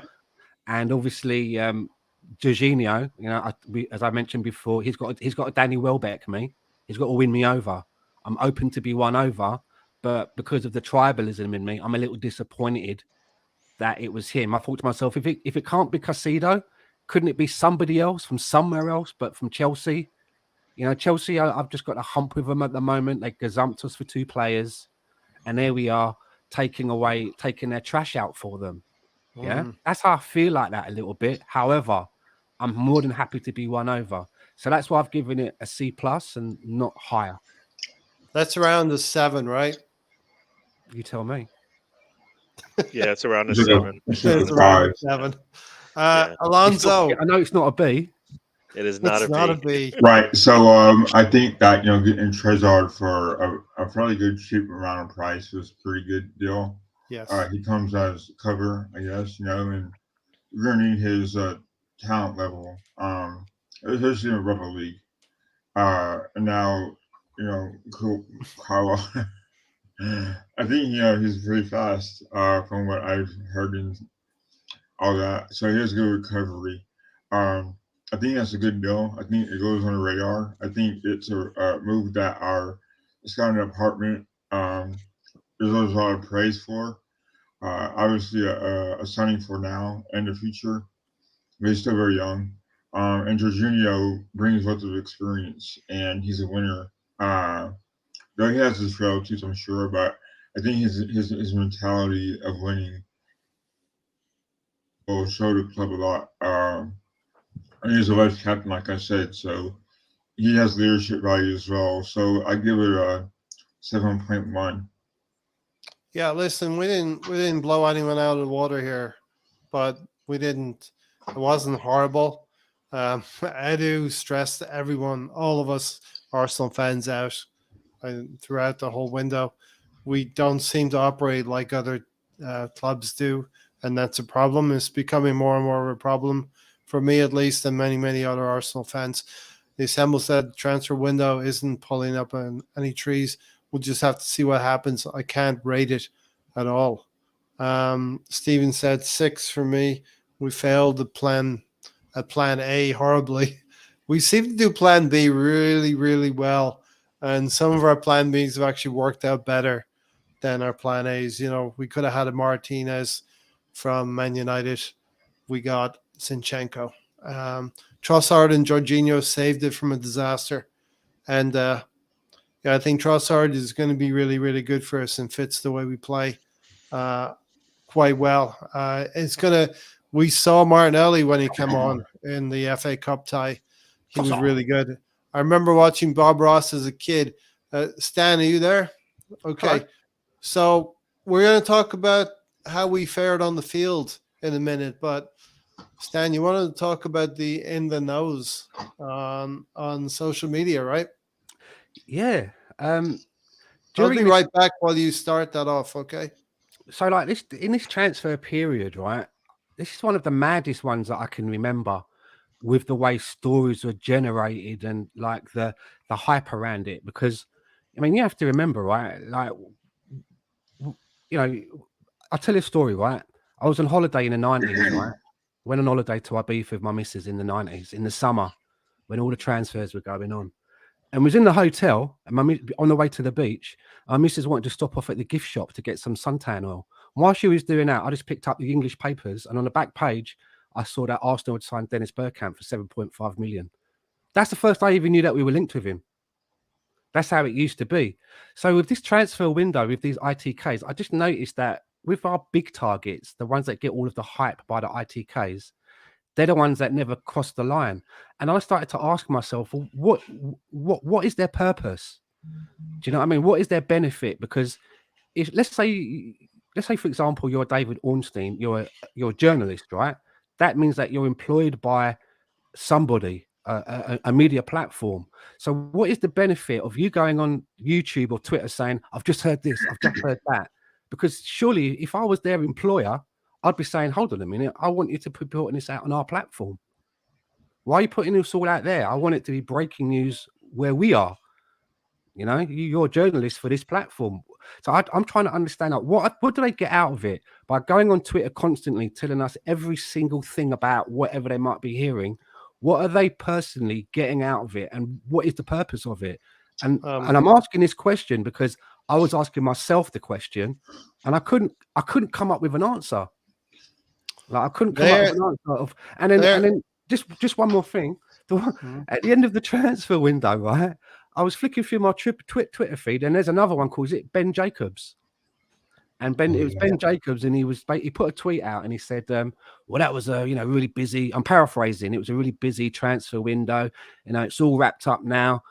See you all in the summer. And I read through the comments, and there were just reams of comments of people saying, "Thank you so much, Ben. Hi, Ben. We love everything that you do for us." I'm thinking, well, what the fuck do you do for us? Thanks, Ben. We can't wait till the summer. Thank you, Ben. You're a diamond. And I'm thinking to myself, well, I don't get it. What is he getting from this? Is this an ego that needs to be massaged, or is there a financial benefit? Is he being paid from his newspaper or whatever who he's employed by to do this on social media? I just don't understand the purpose of it all. And I ended up halfway through the transfer window just muting all of them. I got sick of it. and then Fabrizio Romano videos, man, I just found them jarring after a while, and I just don't understand it all. I think a lot of people go to the in the nose, supposed in the nose, for their source of information to be. You mean like that one? Did you see that one guy that said, "I've just understood that a bid by Caicedo has been accepted, all the personal, and then it went around. I watched that tweet come out, and I went, really? And then I watched all people retweeting it because they wanted to retweet it as if they just heard it.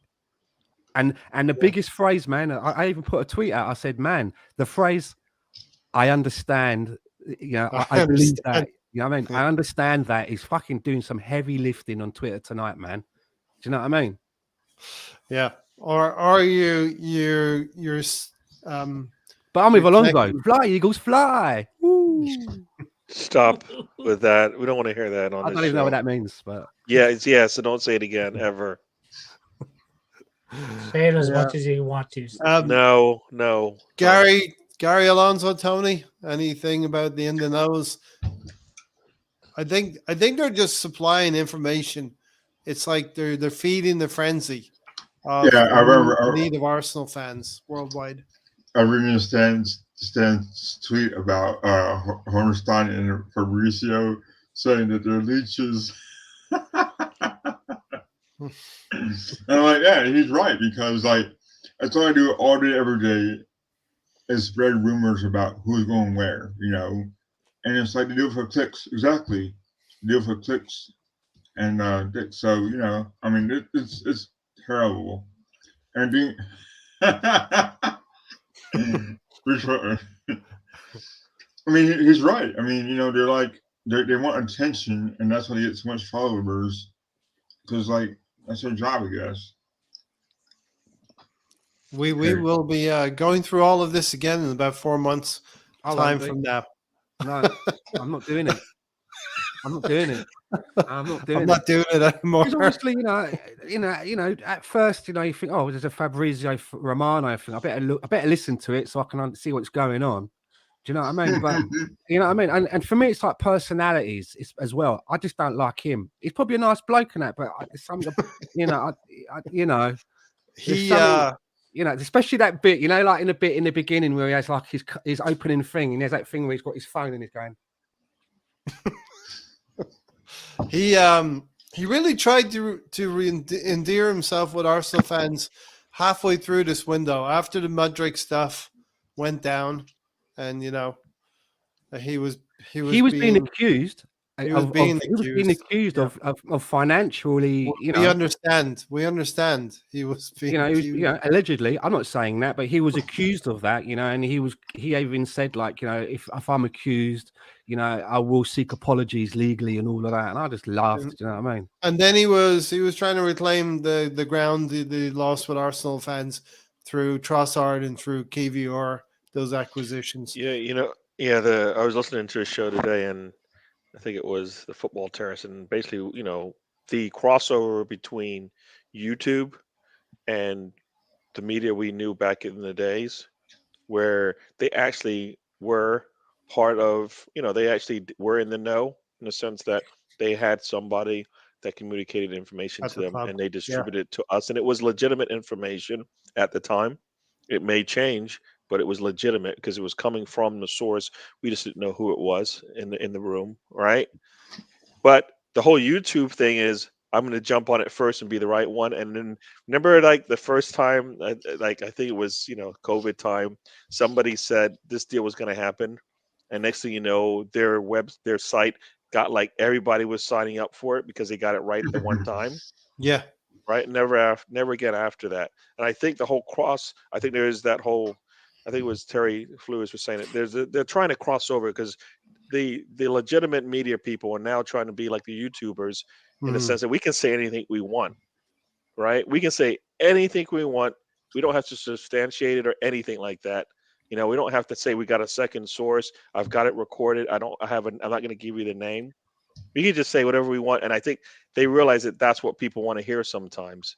Yeah. And like for us, I'd rather have the media be more in the know, and because they are in the know, they're getting paid to be in the know. They don't have to work for them, because there are media members out there that don't work for a team, but they have contacts because they've been in the business for a long time, and they will hear things that the team wants to push out there, and it's legitimate, right? It's not usually a lie. There's some truth to it. It's usually told And though.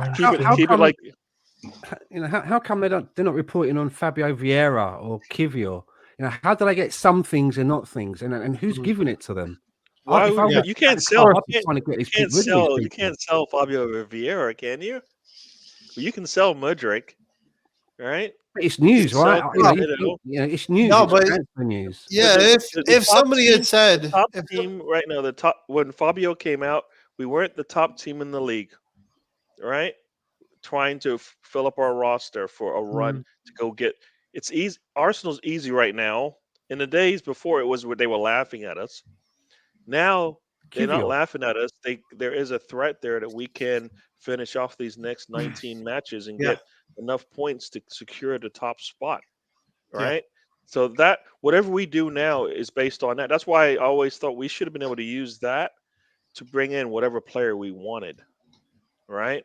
Yeah. And if we wanted to go out and play, if you went and overspent on a player, I don't think we would have cared, because we're like, that's just going to help us hopefully get to the end of whatever May or whatever it is, still sitting at the top of the table, right? Start at the top, end at the top. That's what we always said, right?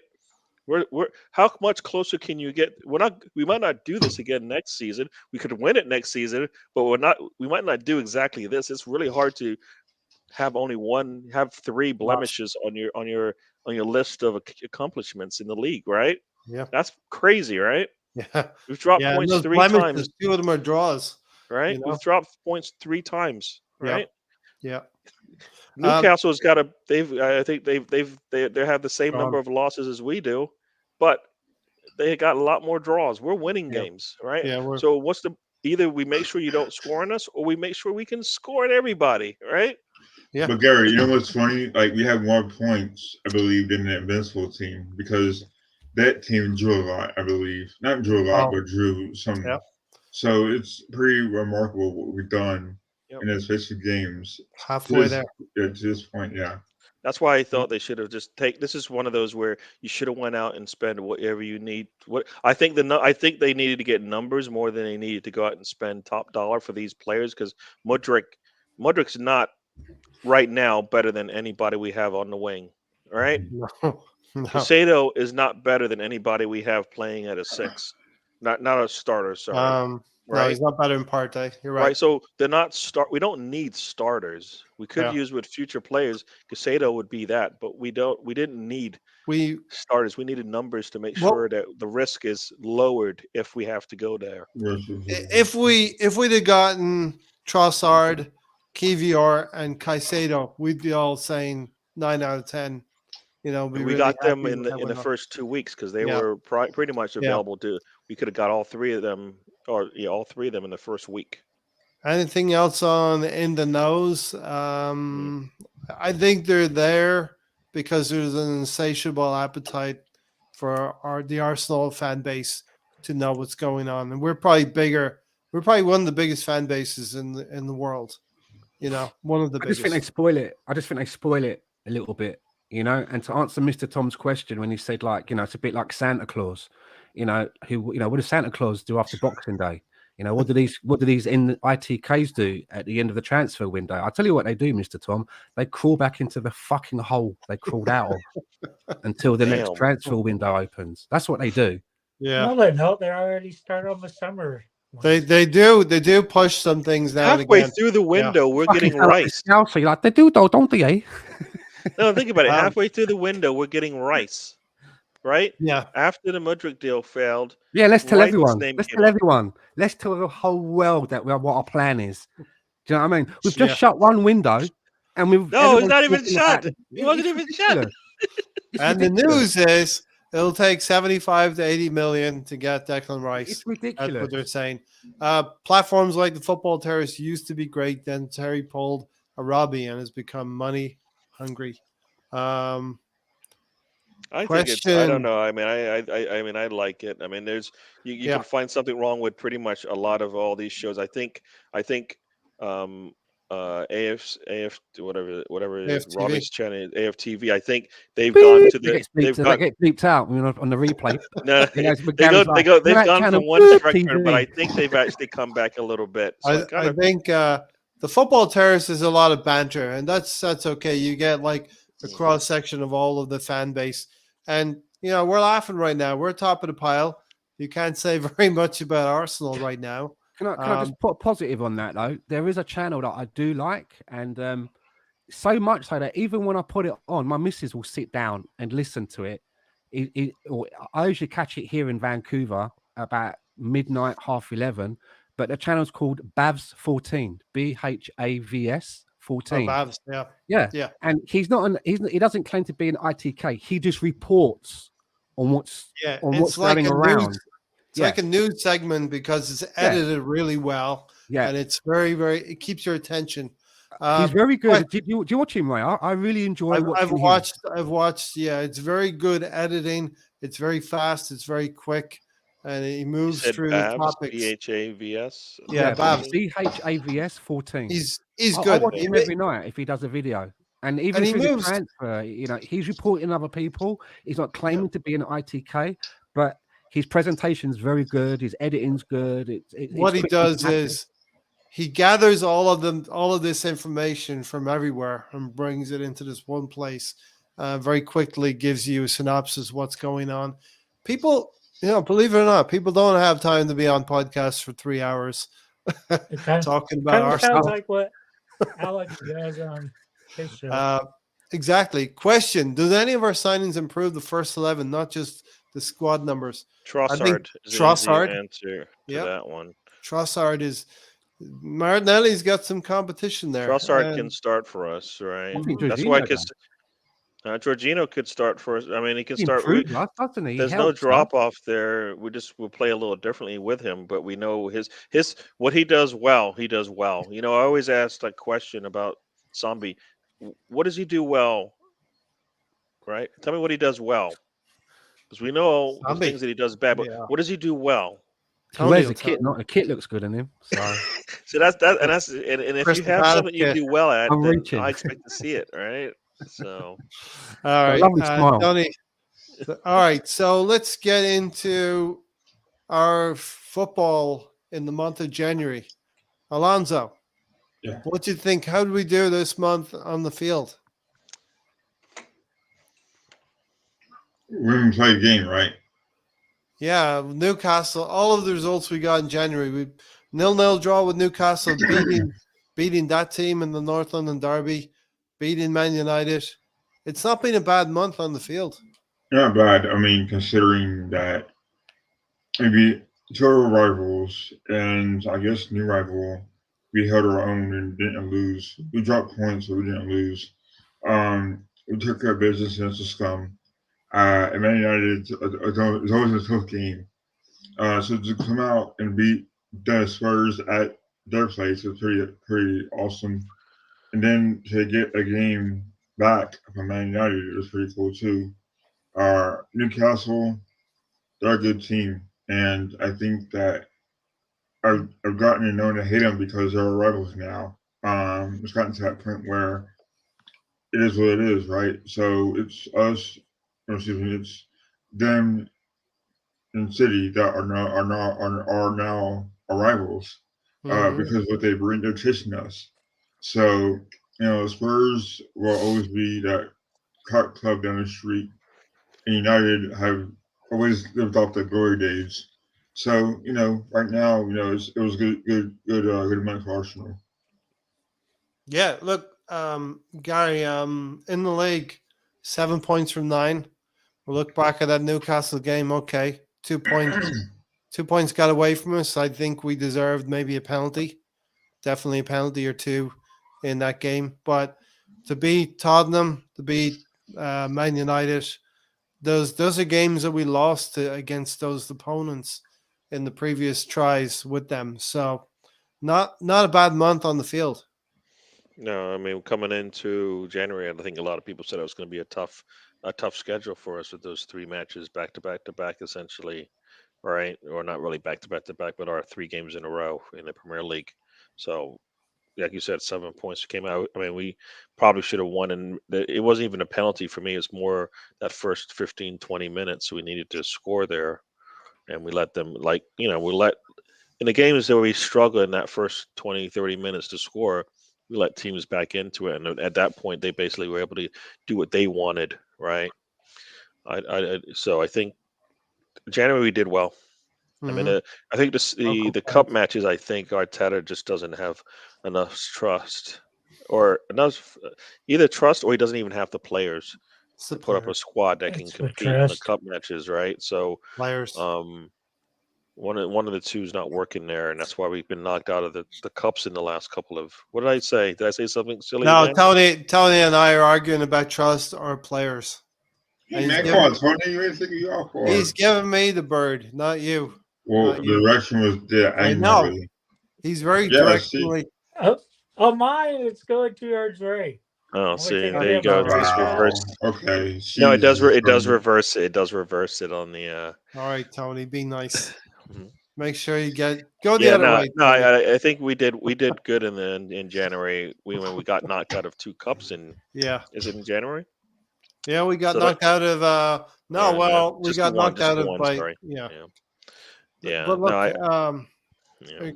a great win against Tottenham. We were very, very superior in that game, and of course we had. I believe it's more important to win a game against United in that fashion. That really gives you some impetus in the league. I think that game looks. I mean, the feeling you have in that game and the feeling you had in the first game, I think, were eerily similar, except for they scored the 3 in that one. This one, we probably could have scored 5. It felt like we could have scored more in that match as well, and not even kept it close. Or they got lucky with the goals that they did score, as opposed to the other ones. Don Juan, you're right. Brighton was, just before New Year's, just before January came in. But that Brighton win, notwithstanding, was an excellent 3 points as well. And we've seen how good Brighton are. We may look back, Stan, at this title win, hopefully, and say that Brighton was a title-winning performance, winning at Brighton, Yeah, I mean, maybe even Man United more so. you know, away at Old Trafford and in the manner that it was done as well. You know, it wasn't like it was like a sneaky penalty that got us the winner. You know, it was a hard fought, proper. I don't want to jinx us, but it was a championship sort of winning performance, right? You know, I'm sure that if you look through some of Man United seasons, you'll see performances that will stand out like that. You know, and if we do win the prize, it will definitely be up there. Yeah, you know, it's definitely going to be up there. But I just want to just a little plug to everyone as well. I done a video earlier yesterday that was pre-recorded with Lolo on the stoop. It was myself and Melvin Marks, and it was a little bit talking about you know, instant gratification in the Arsenal fan base compared to what it was like, you know, back in the 80s and the 70s before mobile phones and the differences. So, you know, it's going to be uploaded soon. So look out for that one, guys, because I really enjoyed that conversation. And if you don't know Melvin, you know, Melvin's been supporting the Arsenal longer than I have. Yeah. You know, he tells some great, Big up, Melvin. You know, he does give us a great insight to what it was like finding out about transfers and how it was like, and, you know, I remember Dennis Bergkamp on CFAX. You see that once in a while. It was the back pages of the tabloids where you got your information, and CFAX. You didn't have this information overload that we do now. It was less than that. I mean, I can remember, like, you know, you'd be watching the wrestling on World of Sport on a Saturday afternoon, which I'd watch with my nan.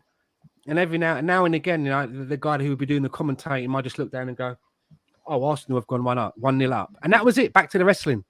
It was, you know, you got snippets, you know, here and there. You know, have you shipped any of that merch? Have you shipped any merch yet, Stan? Yes, I have. Yeah, I've had a couple of sales in the shop. In fact, our very own Mr. Tom bought a NWO wrestling mug. So it's not just Arsenal stuff. There's did he buy an Arsenal? Did he buy something Arsenal? No. Well, no, I'm not allowed. I shouldn't really disclose my customers' purchases. Yeah, I think you're gonna have to, you know, refund him his money now that you put that information out there. Tom put it up. But no, he did. He did. He came by a shop and he bought I've got an NWO wrestling mug that he bought. I don't know what I want to get. I keep looking. I'm glad you're adding more stuff every so often. A lot of good stuff. If you do Zinchenko, I might be tempted. There's more. There's going to be more items in the quick plug. The Gooners Shack on Etsy. Right, take a look. But listen, even if you don't buy anything, right, it's a little bit like this show, you know, and algorithms. Just favorite it, you know, so that it gets noticed.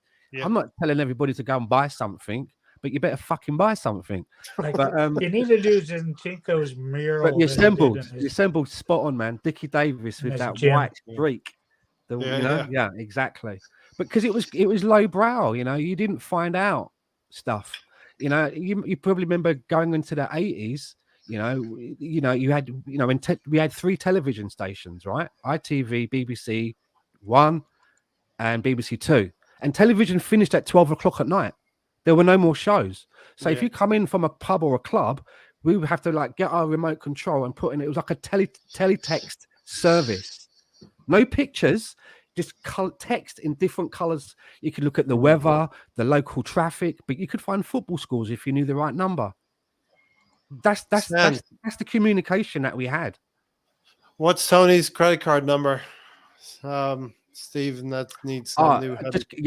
I'm glad you mentioned that. Right, let me just tell you one thing. Right, I do not get access to anyone's credit card details. Right, Etsy, they don't give me that. I asked them, but they wouldn't let me have them. So you're all safe, right? Because I'd be like, fucking that. If you did that, Tony, I can imagine people like going, I want you to do this. There's Zinchenko, yeah. There you go. I can imagine you lot going, I like the mug stand, but do you think I'm giving you my fucking credit card details? Stroll on. I'm not stupid. I'm just going to let you all know, right? I don't actually get that. I don't get any of that.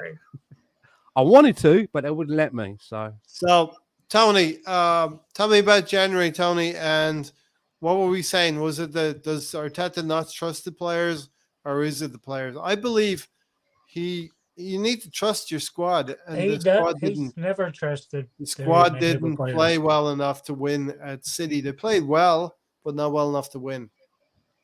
The most he ever trusts is about 13 players.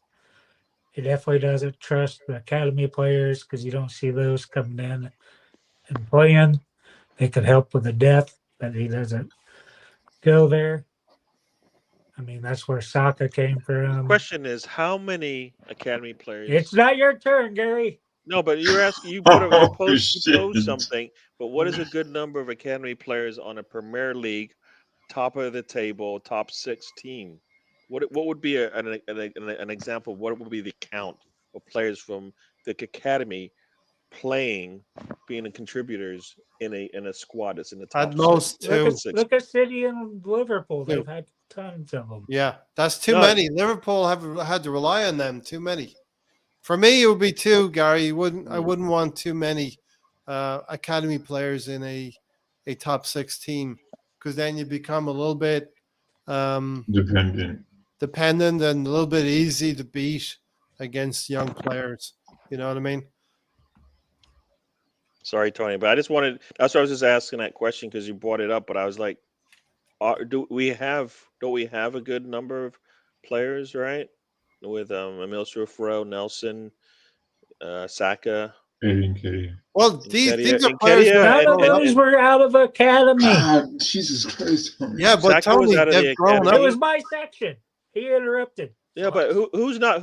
What players on our squad right now are from the academy, Tony? How many players has he picked out of the academy? No. Tell me That's how many 0. play for our team right now from the academy. How many has Arteta picked out of the academy to play? Patino played? Many. I think. Many of them. Last year. Patino, one game. 5 or 6. No, but how Ainsley many play for us Maitland-Niles, right now, Tony? Though Eddie Nketiah, Saka. Those were established players, Ray. But Tony, you're acting like we have more players that we need. No, Patino's All right, not 1 ready. second. 1 second. What academy player right now is ready to play for this team? Tony, they're not established players because they're from the academy. They have to get a start somewhere.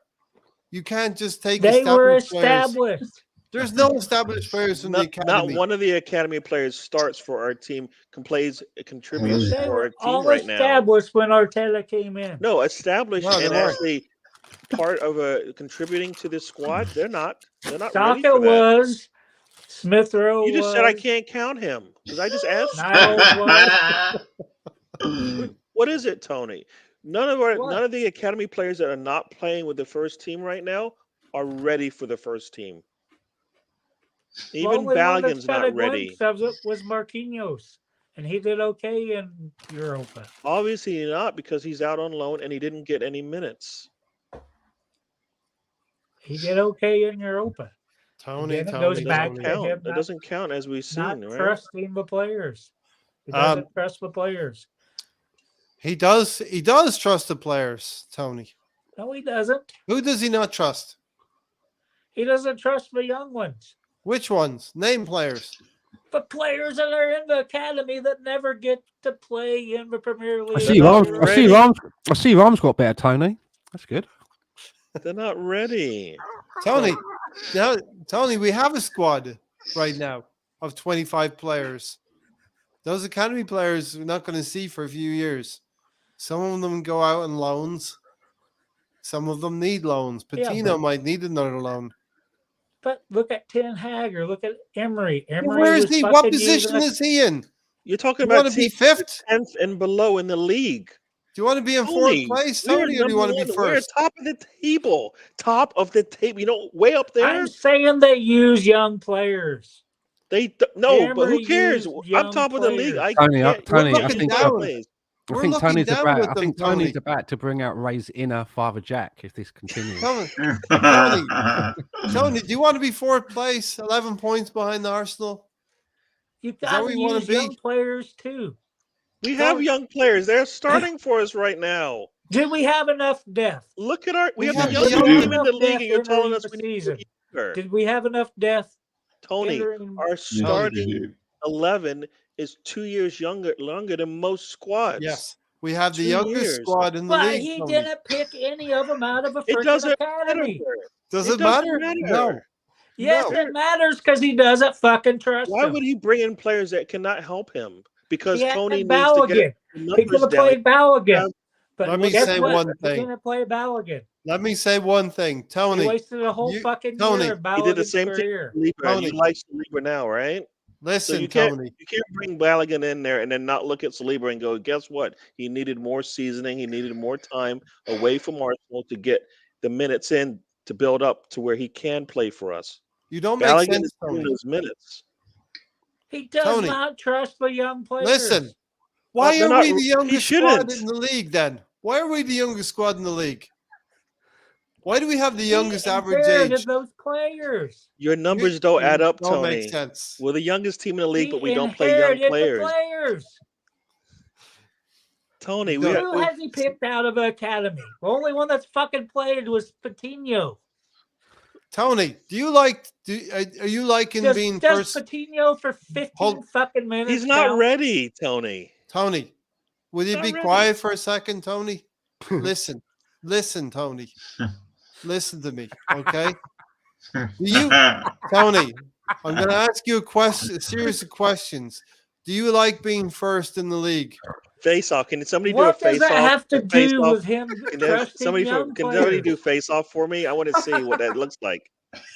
Anybody? Face Do off. what? Come on. What's The face laugh. off? Can you do the laugh? Remember the laugh?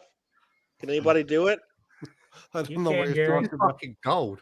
Tony, you are slowing up the podcast with a ridiculous argument. It's not ridiculous. He doesn't use academy players. He does not pick them out of the academy Who cares, and put them man? in the team. We don't have time for that crap, Tony. We don't have time Tony. to waste time on academy players. Can Do I you want- Can I answer your fucking question now? Tony, about you want to January? be like Crystal Palace. You want to play young players and lose and draw games left, right, and I center. want depth, Ray. We haven't had depth. What do we have now? On Saturday, you're going to look at the subs bench, and there will be depth on that bench. What did we have in November, Ray? Yes. We're talking about November. We're talking about What now. did we have in November? He could have put We're winning academy games in players November, there right? to at least have Tony, some we're depth. winning The World Cup. games. The World in- Cup was in November, Tony. The World Cup. Well, fucking October. I don't care what month. Something in the first half of a fucking Tony, Tony, here you go. Here is our second 11. Fucking Turner? sides hurt. My sides hurt. listen. Holding, Kiwior, Does Holding give Tierney, me any faith? Jorginho, No. Trossard, Zinchenko. Zinchenko can back up, but you got They Nelson weren't who's coming there back. to start the season off with. Tony, Well, who that's what- cares? Got the Academy answers players now. were. We're not bringing in the youth, dude. We're not bringing in the youth. You're asking us to do That's my something. exact Those- fucking point. They're not ready. Why would you Now bring in let's talk somebody who's not about ready? January. None of them People are in ready. the chat box, type yes if Tony is making a valid argument, or type no if Tony's making a ridiculous argument. Okay, We I want to have know: not played is Tony academy players. don't He need does not to. trust them. They're not ready. is we play Tony making a Balogun? valid argument? Let us Balogun know. was ready. He wasn't If ready Balogun can at go the start of the score 15 season. fucking goals in League One, then Oh, he's Tony, fucking ready. you're wasting this argument, dude. Yeah, You really are. There's no we're Tony, top of the league with it's the not a young valid players we argument. have. Thunder Yes, Road it says is. He does it's not not valid. put in It doesn't academy matter players. today. It doesn't matter today. Why would you? BX, Why would you go argument- younger the when argument you've got?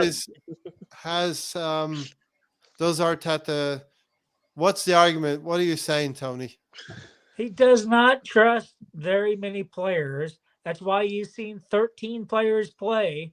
He'd always play the same freaking players. No depth. There's nothing to look at on the bench. Who did he bring in? He brought in Rob Holding. Tony, tell me, would you have Turner on the bench on Saturday? The goalkeeper. Yes. Would you have Tomiyasu on the bench? What's this point? Answer the question. Would you have Tomiyasu on the bench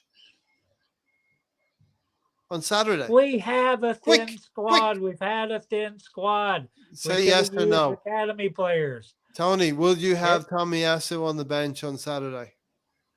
I don't know. Was You cornered him. He's in a corner now. He can't get out. Click, just snap it, please. Stan, snap it, please. Tony wants to be Liverpool. Tony wants to have 6 academy players on the bench.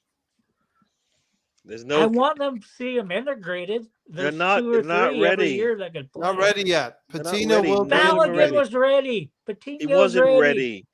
You see him what he's getting the minutes now. He looks good. He didn't look good in the summer. He didn't look good Tony's last always season. right. Do you No. remember him against Brentford? Was he ready then? No. Can I answer my fucking question now? You're the one that keeps going on about the academy players. We would have let you go. All right. The question is, would you have Take the L. Tommy Take the Asu? L, Tony. Tony, would you have Tommy Asu on the bench? Answer that question.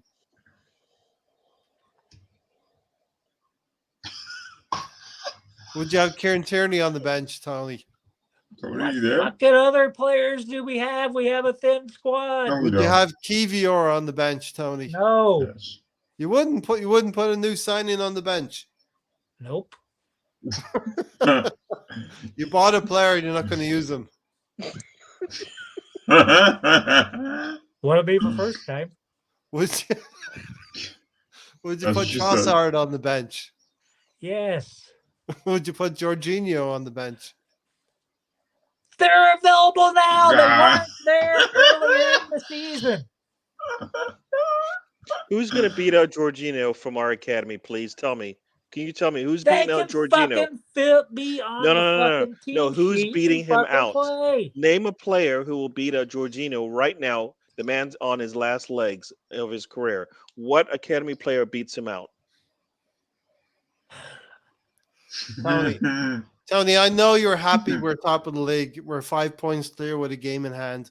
I know you're happy with that. We don't So- use fucking academy players. Name Oh one my what? fucking God. academy player. Tony's going to we be the use. guy. He's going to be the guy at the There's parade not while the one. players are going back. Where are the academy players on this bus? Who have Why we can't I see used? academy players on this We use bus? Coutinho. We use Marquinhos for 5 minutes.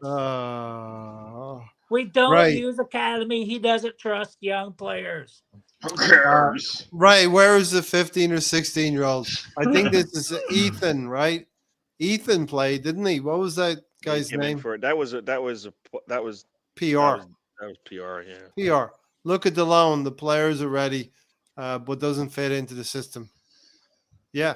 We have done really well with loans recently. I think that shirt's got some psychedelic properties to it because Yeah, Tony's he's just probably going, like, We don't use academy players. End of story. We got it. Tony, And I would rather not use academy players and be 5 points clear in the league every year. Every year I would want that. Ray, were we too thin from August until now? Yes, we were. Yes. How many players were we using? We were using. We've lost 13 3 players. games all season, Tony. What do you want? We've lost 3 times all season. That's it. 3. Tony, And Are we none- out of a none of cup them are in the earliest same. we've ever been again? Yes. Tony, are That- you happy? Are you happy that we've basically swapped Marquinhos for Trossard? No. I would have kept him. So you wouldn't have Trossard instead of Marquinhos. I would have used Marquinhos in Europa. But now we have Trossard. Who are you keeping? Marquinhos or Trossard? Keep both of them. You got 29 players on. The numbers don't add up. The You got numbers don't add 29 up. players. We got 20, 25. The squad is 29 in 25. Europe.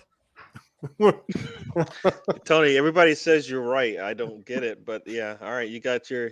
Tony, that's a very Henry VIII approach, man. That's the Tony. Now That's can I fine. talk about fucking January already? No, because Oh no, my no, God. I don't. Because you're gonna say even more nonsense. Can we move on, Tony? No, we're talking about January. All right, 'Cause Tony's that's in what control question here, you asked Ray. me. It's not even your show, so just Fair sit enough. back and let him. He asked me a question. I see why Gary limits you to one show a week. I don't limit him to one show a week. Every time I send him a link, he's like, "Oh, I fell asleep, but I didn't wake up for it or whatever." I just think it's very admirable that Ray doesn't use his mute button. I know. I've hovered over it like the trapdoor. I have a trapdoor as well, Stan. I could use it. Listen, Stephen is exactly right here. If we use academy players, we'll start to lose. We would look like Liverpool this season, Tony. And I know you don't want to lose games this season. Just tell me I'm making sense, Tony. Gotta use academy players. Oh my God. Why you keep? Can you talk about whatever January stuff you want to talk Yeah, about, please? come on, get it off your chest. Newcastle draw. See Mac coming. We should have put 6 past Oxford. Spurs aren't that good. We should have won. We did win. United at home. That was always going to be a close game. And we're out of the FA Cup already.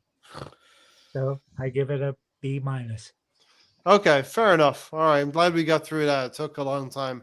Can I just remind everyone to go back and have a look at maybe like the first season's worth of our broadcast when Tony joined the channel and how we used to have to prize answers out of him. Yeah. Now we can't get him to stop with a crowbar. Now he's You're the stuck one on to the talk, one Gary. question. The one that never stops talking. Gary's Gary's calling the kettle black. I'm not, Tony. no, you're on repeat, man. At least I feel like I switch it up a little bit. Tony the Shark. Tony the Shirt. Look at that, Mr. Tom. See, he twisted my arm and said, "Let's get Tony on." We sent Tony the link. The man didn't show up. I didn't hear it because it goes off on my iPad. You know why, Gary? On my iPhone. You know why, Gary? Because he's an academy player and they're not good enough. Academy This players. is the big leagues, man. Yeah, this is the big leagues, Tony, on Saturday. Don't want to turn up. You don't think Balogun can help us right now, Ray? No, the Balogun you're seeing now isn't the one we had in January, in June or whatever it was. That's not the player He's we always had. been better than Eddie. He wasn't going to get any of that time. He'll be sitting on the bench behind Nketiah right now. Alone is the best and you'll be thing. complaining about why aren't we using him. And then when we play him, everybody will be complaining why isn't he getting on a on a loan? Yeah, loan is the best thing for Balogun right now. Don't listen to them. At least John one loves me. I love your shirt. And you really dig in, and you never back down on anything, Tony. Never back down. It's my opinion, and I'll fucking stick to it. I admire it in a weird way. I admire your stances on academy players, but realize if you play academy players, you're not going to be first in the league. And I think you like being I'm first. not saying play him in the league. When are you going to play him? League Cup, FA Cup. We got knocked out with our better players. You're talking about bringing academy players in and getting better out of them. No. Yeah. You could. All right. Look at the teams Wenger fielded. We're going to move on. Champions League teams. Look at the teams he fielded in the. Those were horrible teams in the group stages of Champions League. But guess what? They always got past it. Yeah, you know what? You're right. You're kind of right a little bit about that assembly. He wasn't ready to play. I would have rather Martinelli would have started that Brentford match than putting Balogun in there and having that be kind of how that's how he started the season. That's how he started the season. Well, let's remember as well that we had COVID hit. We didn't have strikers that were fit. Yeah, but you could have put Martinelli in that spot. You could have. Interesting. He did have to play in the Europa League because we were trying to convince him to sign his contract as well. Something which Arteta did get done. And but anyway, that's the situation. Gary, we got a game on Saturday. Yes, sir. I think we're happy that we're playing a game now. We're happy we're past Tony's diatribe about academy players. Definitely. Tell me, I think we can go. I think we can go to Goodison Park and face Sean Dyche's side, and I think we can beat them up 3-1. Well, here we know how they might play. I don't think they can play like Newcastle, so I don't think we should be too concerned about if they play that style of football. One, it's going to be the first time. We we are finely tuned, engine right now, Hmm. car right now. So we know what we're gonna do when we get out there. Teams don't realize how it looks until they see it. We just need to jump on them early. We need to get that early goal, and then continue to put more pressure on them, and then finish them off. So we can get some players onto the pitch to get some minutes in. We can do that if we let them feel a little bit comfortable. Then they're gonna feel like they might get something out of this match, but we can't let them be comfortable at all.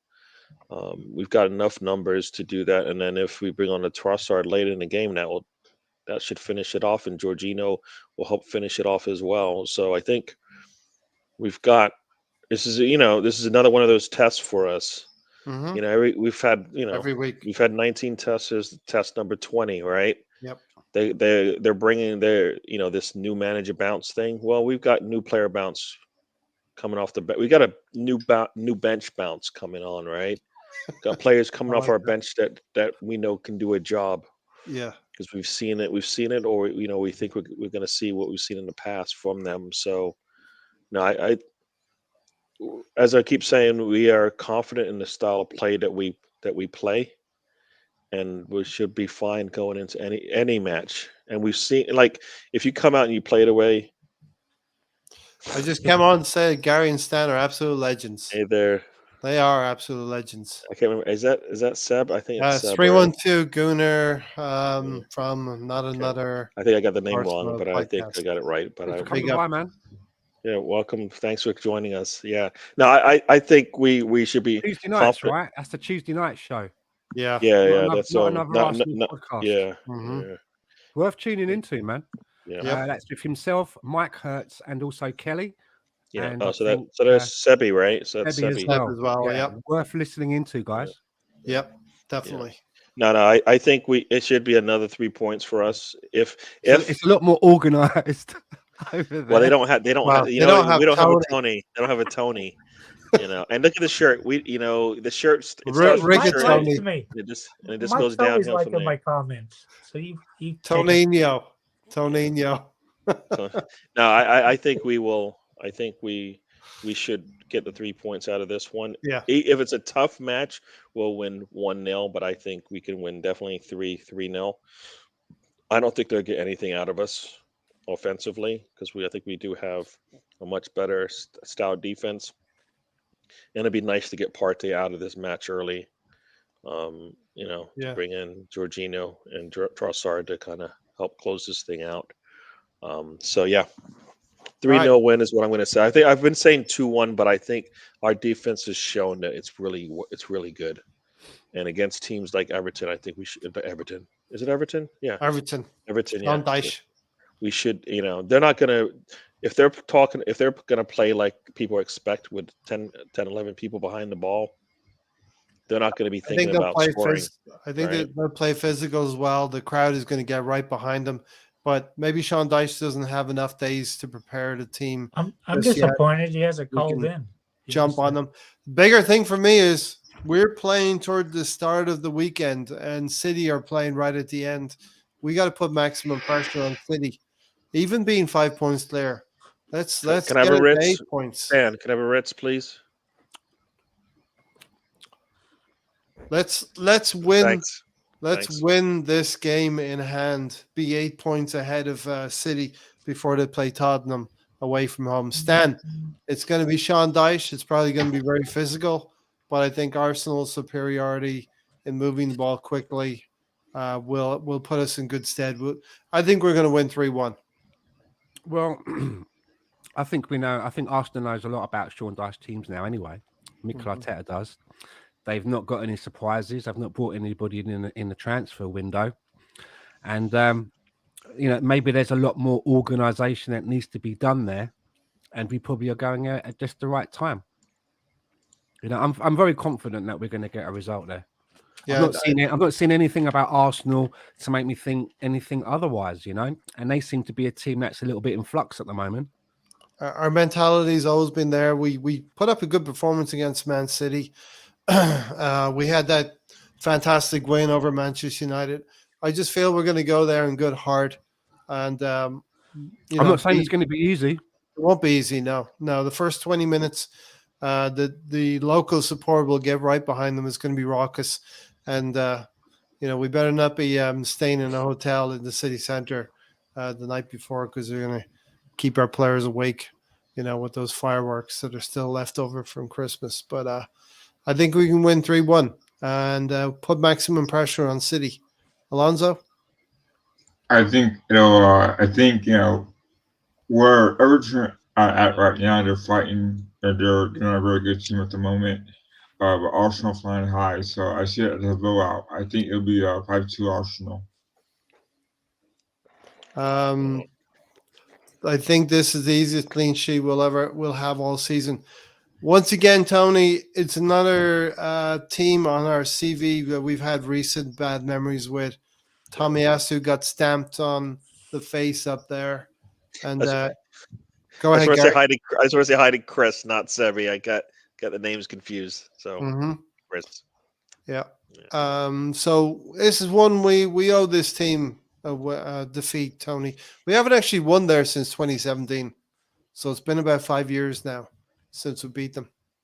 And the crazy fact is that we've lost more games under Arteta to them than we have our entire existence of the club. Interesting. Yeah. His former club. Kind of a freak result last year as well. We go goal up against them through Erdegaard, and this was the game. This was like Aubameyang's last game in his career for Arsenal as well. Yeah, I hope with the kind of the gap in the games, but players don't take it lightly that they show up. They've been playing the 90 minutes, but hopefully they don't take this one lax. Arsenal Visfit said if we play Trossard at left, I actually think he'd play left wing, and I think he'll probably start over Martinelli. I know Gary feels Martinelli might start. That'll be interesting though. Let's see which we go like for. I said, it doesn't. He's one player. It doesn't matter. Yeah, doesn't matter if he starts or not. So, Everton doesn't have much of an attack and Dyche team set up to defend deep. So really, we can impose our will on them, Tony. Yeah, should be able to. Everton will resist for about 15 minutes once Arsenal click. Everton will struggle. Listen, we have to look at this from the point of view of if City went there, Stan, I'd expect City to win 3-1. I expect no less from Arsenal. You're on mute. I agree with you. It's all that, like I was saying before, I go into games now very confident with Arsenal. And even if we go 1-0 down, I don't worry like I used to. Before when we would go 1-0 down, it used to be, well, that's it. That was the final curtain call. The team would give up and they would say to themselves, okay, we'll try and put it right next week. This team seems to want to put it right within the game. So, you look at the points, draws and losses that we've got down there, or you've just put up there.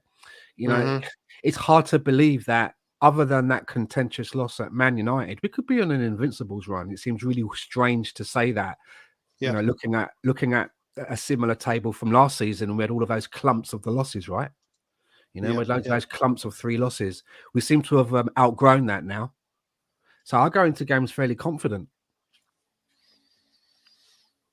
Yeah, for sure. Anything else, Gary, Alonso, on this Everton one?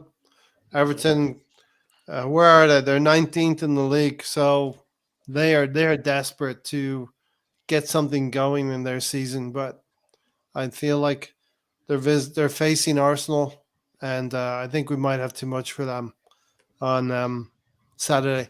We just have to be careful not to get any injuries, to be able to be nimble enough and move the ball around quickly enough, because their players are going to start flying. They're going to be flying into tackles. I can see this being a full-blooded affair, and we're going to have to withstand that for the first 15, 20 minutes of the first half till we get some control in the game.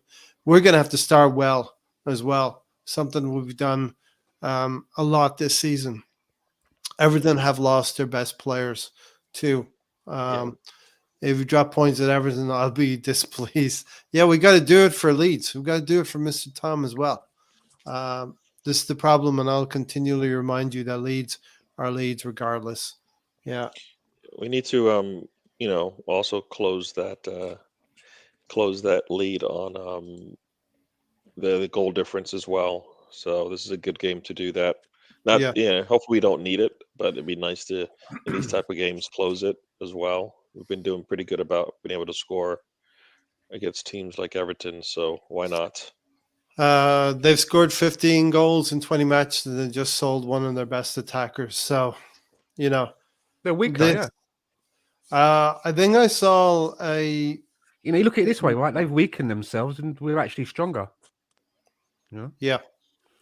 Now we have a lot of games coming in the mid to lower table teams, so there's a lot of points on offer from these lower teams, and it's better to get these points now than to go into Easter. Easter is traditionally a time where these teams who are struggling tends to put something together because the desperation gets into their veins, gets into their DNA, and we will see some upsets from lower teams. I think we're good enough to go there and win 3-1. One training session under Sean Dyche is not enough. I agree with you, Don Juan. He hasn't got enough time yet to make an impact on that Everton team against Arsenal. Tony? I was just thinking about getting into your veins on Easter last year. What? Getting into your veins last Easter. I don't know what that means. Can you translate that for me? It means you turned into a complete dick because I was giving you a hard time. That was the Southampton game. I never heard that. I got into your veins. Sounded a little bit. Skin. I don't know. Don't got under my skin. I was about to get out fucking garlic and a crucifix, so that's where I was on that one. But still, better Everton for me. What were you going to ask me, Ray? Just your thoughts on this Everton game. Yeah, should be an easy one. Should be time to see what the new players have. Give some people a rest. Get some of the academy players in, right? You beat me to it. Oh, you beat me to it by a second. Don't make me go off again. I can see you itching. I was like, dude, he just set this up. This is perfect. And I thought of one when I was coming back. Oh, no. It's all going Jimmy Savile again. No, it's the fact that he doesn't trust him. Oh, no. Martinelli. Here we go. Martinelli, one start last year under COVID. Then he doesn't play again until the guy. If you've just joined the podcast, this is what you missed earlier. This is normal. This is what happened. Do not adjust your stats. This is normal. We just hit that back 30 minutes. Then Martinelli finally gets back in the team. He played one game. Do not adjust your sets. We're not playing our youth, but we got one of the youngest front fours in the league, right? He wasn't there last They're all year 24 and under. Tony wants to make us even younger, Gary. Bring the 16-year-olds in. Yeah. All right. They're plenty better than Rob Holding. Here is another away game. We've played quite a lot of away games already this season, so this is another away game. We are one of the best. We are the best. We're the best team on the road, and we are the second best team at home. Mm-hmm. Alonso's just given up. Look at him. He's looked like that the whole show. He's like, I can't talk about these young kids anymore. It's a 20 podcast. Alonso's like, these nuts. Arsenal, yeah, man. These nuts. I mean, you know, it's like... Sacred set of graves with you, Tony. Oh, man. Yes. How about all it, Tony? Alonso, what were your... We're going to get into the other games now. I think we've exhausted everything on the Everton, right? Any other points to be made? Sean Dyche is going to take this opportunity. He's going to try to be physical against us. Alonso. Yeah, so I mean, I think we all remember what happened last time whenever Everton tried with Arsenal. Yeah, I think it'll be a tough game, but I think we have enough.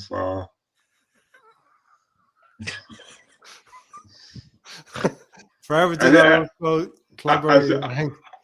think if Definitely, this, definitely Steven. pain. I think Road just broke Stan. Mm-hmm. I think that this is a game. I think if this is a game to bring out Academy Federation, this will be the game. All right. Will we win, Alonso? What's your score prediction? I think we'll borrow some of the Academy kids to come in and they'll score a hat trick. Tony's getting it. Tony's getting it now. Okay. We're going to get into the Premier League weekend preview, and we're going to try to go pretty quick. What are we good for? Another 15, 20? I always say that, but it goes double that time, right? So Yeah, say 5, 10 minutes then, okay? Mrs. is packing as we speak. Stan, go. It's okay. Tony can do the old academy section for us. Oh, great. All right, Tony. Chelsea at home to Fulham. It's on tomorrow at 3 p.m. here. Chelsea 10th versus Fulham 7th. Do you know what this one is? This one's a mid-card. I don't give a fuck game. Interesting. It's a mid what? It's a mid-card. Mid-table. It is a mid-table. Yeah. Chelsea is a fuck game. Chelsea are the epitome of mid-table right now, 10th place. I think they've got enough to beat Fulham, and they've got a scary team if Potter can do something with all of those big names. But I think Chelsea will beat Fulham. Where they have filled 15 forward players. Yeah. Gary, Chelsea at home to Fulham. I like chaos. Can we get some more chaos? That's Liverpool. That's Darwin Núñez. No, I need chaos in this one. You spend what 200, 300 million in a January window, and you come out and you lose to Fulham. Is at home, right? Yep, at home. That would be brilliant. Wouldn't you love that to start the weekend? Yeah. Come on, I put a smile on everybody's face. Right now, Mudryk has only beaten James Milner in a foot race. Now he's got to go up against, I don't know who this is, Tete? Tete. That's going to be a proper battle right there, Tete. Stan, Chelsea at home to Fulham. Enzo will probably make his debut. It's going to be interesting to see how he, puts them out, basically. I'm actually a little bit, as a voyeur, I might have a little look at that one just to see how that all pans out. But nothing would make me feel better than a Fulham win, obviously. Chelsea, the 300 million underdogs. They spent 550 after their sales in one season. 550 mil in one season. Here's the stat that killed me, right? They've spent more than the Italian, German, Spanish, and French league combined. All combined. That's crazy. Wow. Combined. Wow. One team. Wow. That's just, I don't know. It's just they can't even play all the players. So what are you doing? Like the whole part of like not getting the is it the Ziyech or the Havertz deal completed? You can't play them all anyway. So why would you want to? Why would you screw that up? You can't play them. You can't play everybody you just bought. If there's one team that's glad of 5 substitutes, it must be them, right? Do you know what I mean? I must be like using it every game. Yeah. How do you keep all of those players happy as well? Please follow them. Let's beat them. This is running so late. It's Tony's fault. Gary will film his in the car segment afterwards. That is true. I'm glad you've been watching that. Yeah. For those who don't know, I've been taking an hour to go to work. So when I get there after listening to some of the pods, I have something to say. So I say it. Bowley is going to tell Potter to try and sneak 17 players in the stuff. Hold on. So you take an hour. Hang on, Gary. So you take an hour to get to work. And then when you get to work, you do a podcast. Yes, sir. Pretty much. I hope your boss ain't listen. I hope your boss doesn't listen to this. Well, he's I not mean, on the it's clock. in the parking lot before I step in He's- the office. yeah, I'm he's not, not on the I'm not clock. in the office doing That's it. why he's looking for They're all another job. standing in He's the. What looking you for don't know other is, Gary, that employment, they're all standing in the office, looking out the window and going, "Is this fucking sat in his car again? There is nobody Who's in he the parking talking lot. to? Who is There's he like- talking to? He's just sat There's there nobody talking to there. himself." Okay. It's really early. On your next one, can you do an establishing shot? You know, I'm in the parking lot, and then no. Okay, Arteta spent 400 million in 3 years. London Cowboys 600 million in 6 months. Okay, Alonso, did I get to you? I did, No. right? Yes, no. Okay. You want Tony Chelsea. to answer for you? Please do, Tony. Because you will. Yeah, I'm sure Okay. you will. I would not doubt it. Tony. Oh, it didn't go. Alonso, go, Alonso, go. He thought we were kidding. He thought we were Jesus. talking the truth. Right. So, I'm going for a Fulham win today or tomorrow. All right. Cool. I'll stay with you, Alonso. Can Brighton you answer at for home. Can you answer for Tony? Brighton at home to Bournemouth, and please give your answer for Tony. Bournemouth and who? Brighton, 6th place versus Bournemouth, 18th. Ooh, this is my weekly mid-card game of the week. So I am going for mid-card. Mid-card? mid-card. Mid-card. Yes. Tony. Mid-card. I care deeply about match of the week. Anyway, One's 6 and one's 18. good grief, man. I heard you, Tony. Where are they in the First time. form table, Tony? Right. I can tell you. This is my informed midweek. I care so deeply match of the week. Right. So I'm going for Bournemouth. No, I'm going for Bournemouth. Yeah.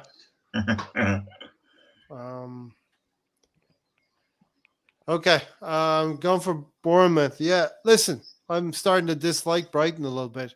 Tony, I'll go for a draw. Brighton 1, Bournemouth draw 1. You're nuts. Both of you. Brighton all the way. Brighton all the way. Okay. Do you Brighton's think fourth in the form table, by the Do way. you think? I knew it. Will Brighton get into Europe, Tony? Bournemouth is 20th. Oh my God. Yes, Tony, Brighton will Brighton get into Europe? Yes. Okay, you heard it here first. Gary, Brighton at home to Bournemouth. Yeah, I don't think Bournemouth is going to get it. Yeah, they're going to struggle. So yeah, Brighton will win. I don't. Yeah. Okay, I don't. Yeah. Stan, Yeah. Brighton at home to Bournemouth. Oh, Brighton at home to Bournemouth. Yeah, I think Brighton. Caicedo's coming back. He's going to knuckle down for about 4 months, and then he will be sold in the summer to somebody. You know? Well, probably for 200 million if his price keeps on increasing at the velocity it is over such a short space of time. You know? Yeah. Alonso, Man United at home to Crystal Palace. This is my upset special. I think they got the pace to handle up Manchester United. So I'm going for Palace for upset. Yeah, my heroes picked Palace as well. Lokonga may start at Old Trafford, like I said earlier, but I can't see anything but Man United beating Crystal Palace. Sorry, I wish it wasn't the case, but Man United booked themselves a cup final against Newcastle.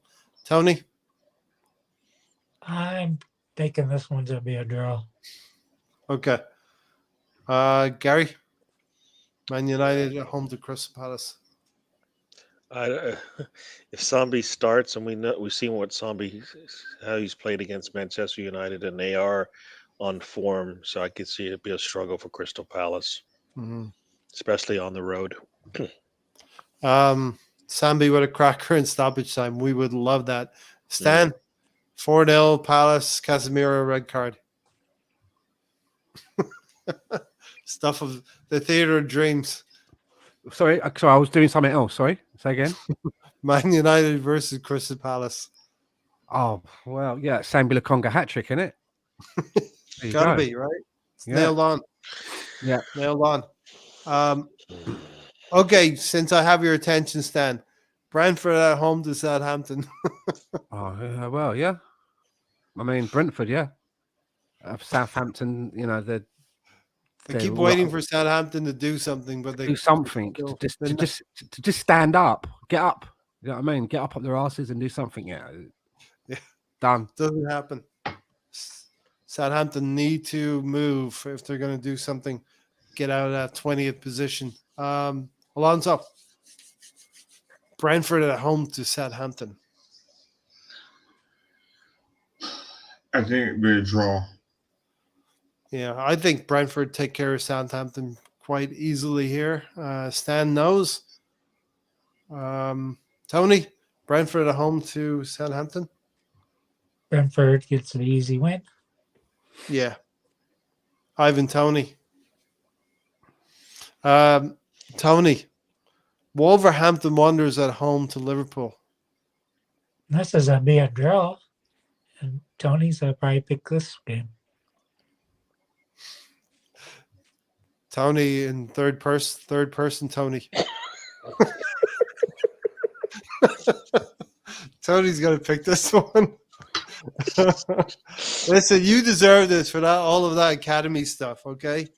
We don't use fucking academy players. Don't Right? give me that innocent look. The look of innocence. Okay. Did you say Wolves? I said it's a draw. Okay, draw. Gary. Wolves. Did I miss the Brentford one, or did I just ignore it? What happened there? We didn't even bother to even give them the time of day. I might have skipped you. I don't know. It Okay, happens. I think you skipped me on that one. No, I can't see Brentford struggling against Southampton, so that should be an easy one for them. Tony Yep. might, he could get a hat trick easily in that thing. Wolves, I think Wolves are kind of a hit or miss team. Sometimes they look like they're going to play really well. Yes, I want chaos again. I want chaos weekend. So I want a draw Well, there. you got him with Darwin Nunes. Yeah. They're calling Darwin Captain Chaos. Wolves at home to Liverpool. Liverpool have not been great, Stan, all season. I mentioned it first in the summertime. I said Liverpool would struggle. Stan, he's frozen. He's pretending to be frozen. No, Stan, sorry, I just put a VPN on to do something, and I lost you all. Sorry, what was the question? no problem. Wolverhampton Wanderers versus Liverpool. That's my upset pick because we're going for points, right? And I just looked at the other matches and I thought, okay, there's a big spread there, Mm-hmm. So the 17 game, versus 9. the nature of the game is picking an upset pick, and I just figured, Mhm. well, that may probably get me the most points, even if it's a draw, it will still pick up some points. So Yep. I'm going to go for that as my upset pick. I got you down. Sam also picked that one as well. Just so you know. Hey, Tony, this is where I'll put the. And he's like, oh yeah, I'll have a bit of that. Tony's I top of already this said league. it. That's probably who I was going for. If you're paying attention. Did you know, Stan, that Tony is leading this league? Yes, I do know. Tony doesn't let me forget it. Yes, I am aware. I'm aware. Alonso, Wolves at home to Liverpool. I think a draw. I think Liverpool been struggling lately, and I think Wolves have been playing better.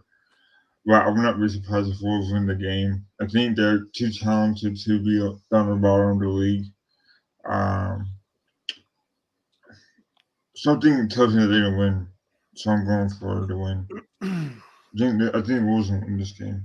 Liverpool have been terrible away from home. They went out of the FA Cup against Brighton. I'll go for Wolves to beat Liverpool. I don't know what I'm picking yet. Tony, Aston Villa at home to Leicester City. I've designated this the who gives a fuck first game of the week. Who gives a fuck? You finally said it, right? Proud I of you. did. If I Yeah, didn't who say it, gives a you shit? were going to say it. Yep, it's definitely one of those. It might be one worth taking a gamble on. 8 points up there.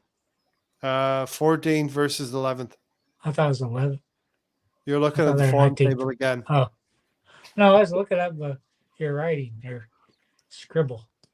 Can you say that again? I'm right. I I like to hear that. Your writing is poor. It looked like 14, but 14 looked like 19. But Leicester has 19th in the form table, if you want to know.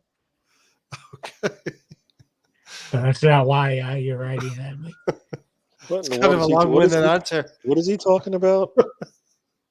Villa wins at home. He said my 14 looks like a 19.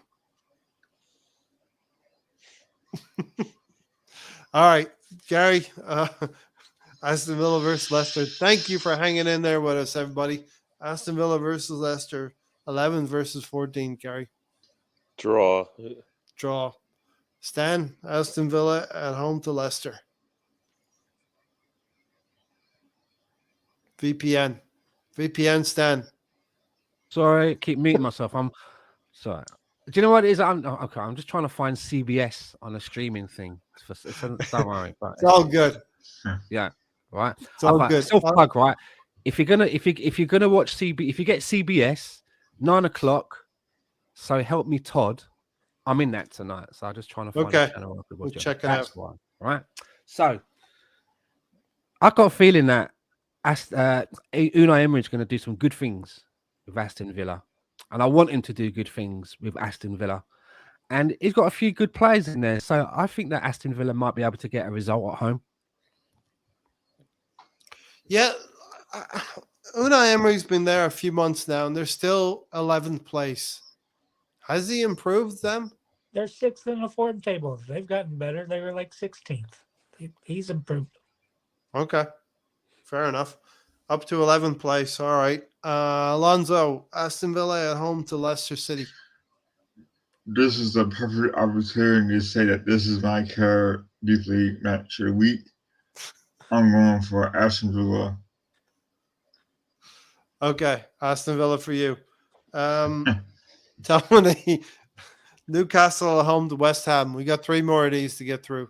Newcastle. Next game. Newcastle at home to West Ham. Okay. Newcastle all the way. Gary, I think Newcastle wins this one at home. Yeah, nobody's scoring on them, and definitely not West Ham. So, yep. Alonso, Newcastle at home to West Ham. This is my upset special. You did pick it, yeah. You can change your mind if you want. Just let me know. I think I'm confident that West Ham can do the bit. I think that they have a talented team. I think Jared Bowen's been playing pretty well recently. I think we might see a goal scored by Miguel Antonio. So yeah, this is my upset special. I think they can do it. Okay. Stan, Newcastle at home to West Ham. Newcastle. All the way, right? Yeah. All right. I'll stay with you while I have you. Nottingham Forest at home to Leeds United. It is the second in the Who Gives a Fuck week of match of the week. It's for matinee of Who Gives a Fuck. I could see that one being a draw. Forest at home to Leeds. A draw. Yeah, I feel a draw there for that one. Tom would probably take that. Right? Yeah. Alonso, Forest at home to Leeds. I think Nottingham Forest have made some good signings. I'm also curious to know how McKennie does in the midfield in a Premier League game. Yeah. So this could be a draw. Maybe Leeds have picked up a couple of players now. It's going to start gelling for them. They've gotten a couple of decent results they're still in the FA Cup, and maybe their form is going to trend upwards. I think Leeds could beat Nottingham Forest. There, I said it. Tony, Americanos. Americanos for you. Okay, I'll send you an Americano over. You want a coffee? All right, the last one. I might skip past. Gary doesn't want to talk about that team, right? You didn't let me do the one before. You didn't let me do the one. Okay, Gary, Nottingham Forest at home to Leeds. I want Tom to be happy, so he's going to win on the road. They're not really good on the road. I think they're one of the worst teams on the road, but I think they might surprise. They might surprise us. and get the win. So Mr. Tom hopefully will be happy. And Yeah. as I don't like usually talking about that team, because if they do anything positive, I hate it, but then I like it because it's against City. So Yeah. I'm torn. Either way, unless both A teams draw would be good. draw it, drop points by City is what I'm looking for. Drop That's to points say by that. City. Definitely. Stan, Tottenham at home to City. Hopefully we're 8 points clear. The City are struggling to beat that team, Tottenham. Well, not really. I just look back at that last fixture where Tottenham were 2-0 up at half time, and then the match ended 4-2. Yeah. Do you know what I mean? And I Yeah. don't see what's happened at Tottenham to improve that Change your situation. mind. Mhm. Do you know what I mean? So Yeah. I don't. I'd like. They're playing at home though. Take your I'd like a logic. draw. Take I'd your love a draw. logic and stick it. All right, Stan. Take your logic out the door. Hey, I'd this love is a highbrow I'd love like a podcast. draw. Okay? I'd love a 1-1 draw, but that's what I would like. But Yeah. I just feel that Tottenham a bit crumbly at the minute. And if if they didn't have an answer for Tottenham not so long ago, I don't see what they've done.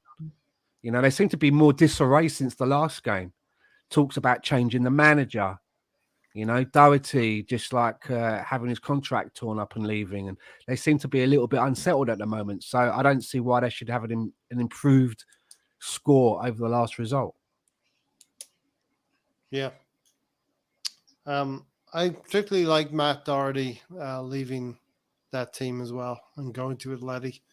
An Arsenal supporter he is.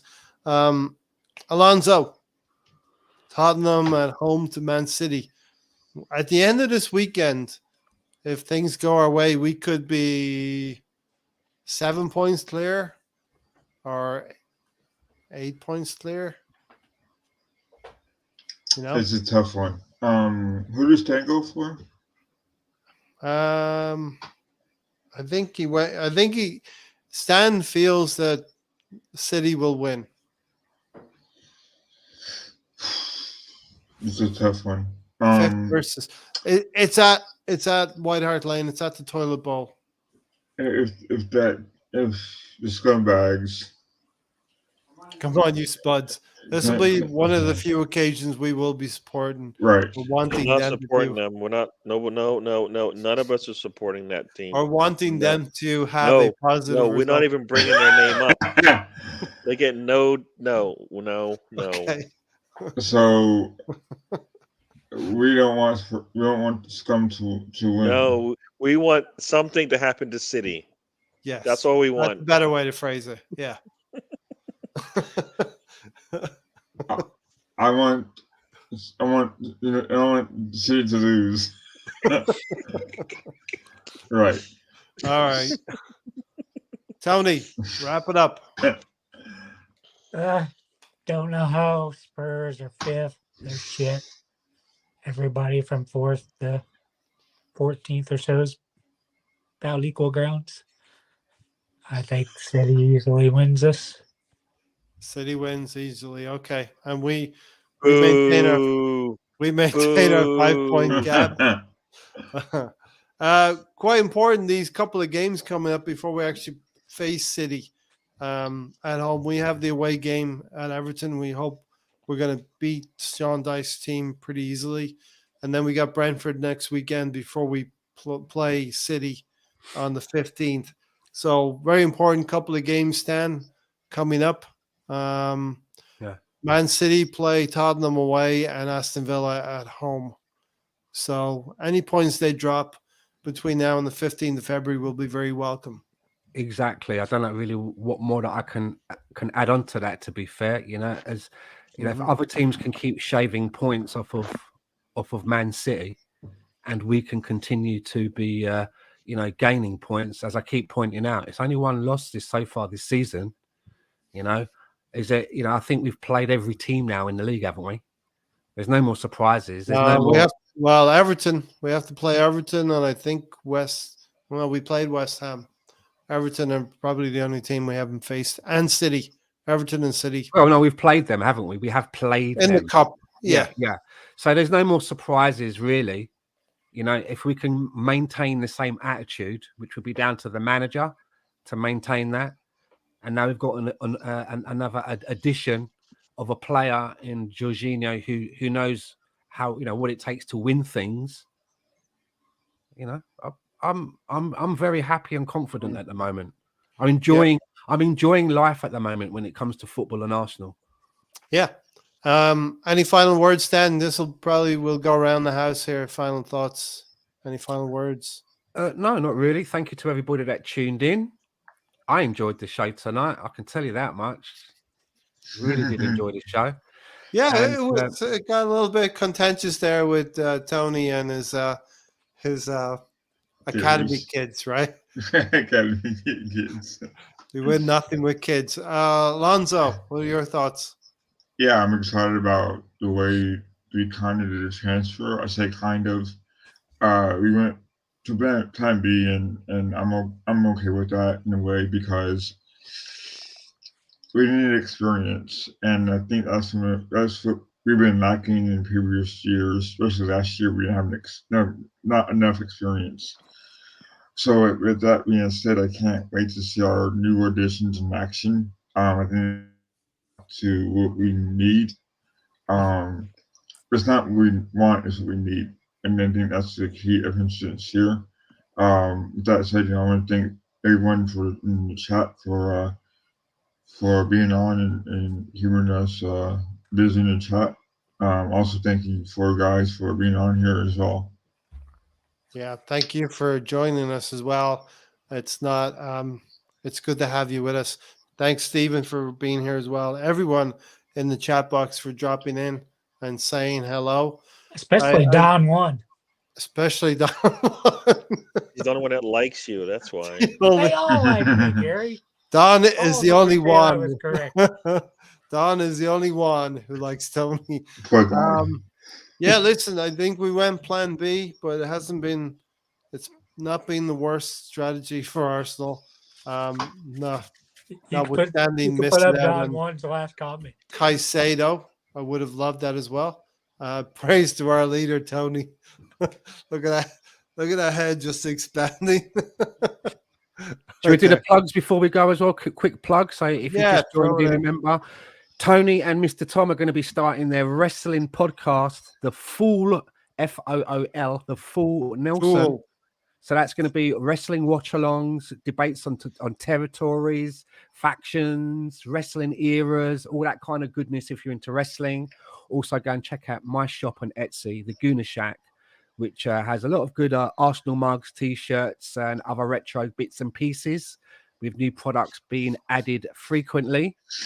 And also, check out the video of myself, Lolo on the Stoop, and Melvin. That's going to be out quite soon. I think he's just finishing editing, which is going to be looking at, old fans versus new fans, how you get your news so quickly now, the instant gratification compared to the old days when you just got your information on the back of a newspaper. Yeah. And also check out Gary on his show on Mondays as well. DWTT. Saturdays and Mondays, where he has Mr. Tom on, Tony, and sometimes a few other guests as well. Is that it? I think that's everything, isn't it? Yeah. Tony's got his wheelchair, his powered wheelchair. We're going to need to. Check out Tony's GoFundMe as well for his powered wheelchair. Drop a few coins in this slot, and he'll take off into the horizon. Yeah, go to his Twitter page. You'll see the pin link. Yeah, I want to say thank you to everybody in the chat for joining us tonight. Give us your final thoughts. Thank you, Ray. Yeah, Ray, Lonzo, Stan, and Tony. Thanks for being on here. Tony keeping us entertained once again. So yeah, looking forward to that. Yeah, you can see me, I guess, Saturday after the game around 11 a.m. That's 4 p.m. to you guys across the pond. We'll be on chatting about the games as they happen, or in our case, after Arsenal match. And then on Monday evening, 12:30 a.m., you guys in the UK will be on again. Samuel said he missed that, Stan. Can you repeat all of that? No. Oh. Just rewind it. Just rewind it. You know what I mean? But thank you guys in the chat for joining us. First, it was good having you on, chatting with us. I gotta Yep. check you guys out on the Tuesday night. I do miss. Is it Tuesday night or Monday night? I can't remember. I need to check you guys out again. I enjoy that show. For those who don't know, check out another Arsenal show. I think is what it's called, or podcast. Not another Arsenal podcast. Yeah, it's really good. Everybody will enjoy it. Danny's got an extensive list of how many Arsenal podcasts are out there, and there is an extensive list. So we do appreciate each and every one of you. Tuesday night for those. Yeah, not another Arsenal podcast. If Gary was a bingo chip, we would. Cahoots still on bingo. Sunday. We'll be coming back. Thunder Road will be coming back on There you Sunday go. as well. Cahoot. Tuesday nights, not another Arsenal podcast. Check it out. Check it out. Tony, as is tradition, we will give you the last and final say, Tony. Tell us about your shirt first. The shirt picked you, right? Bow, No. bow, Oh, bow. yeah. That's for sure. I didn't pick for sure. A nice little lady that washed my hair good. You're a costume designer. No, not a costume designer. Right, can you ask Tony to say goodnight, please?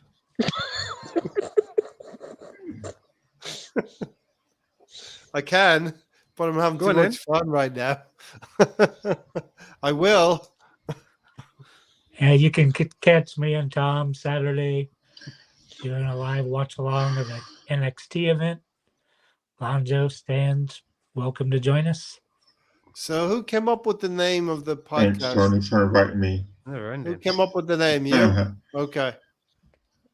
And who controls that account on YouTube? Is that That's Tom. Tom. Okay. All right. Tony, take it away. Say goodnight to us. Everybody, like Stan said, go donate to my wheelchair fund because I need it. I have to have this arm, right arm, since everything's flipped. I have to have it operated sometime in March or late February. So that'll be fun. And good night, Tony.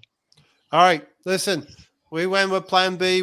I think we've taken out an insurance policy for our Premier League title.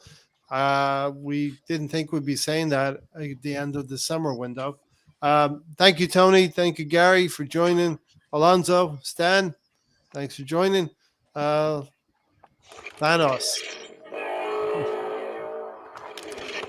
Let's win. Let's make Sean Dyche very unhappy on Saturday.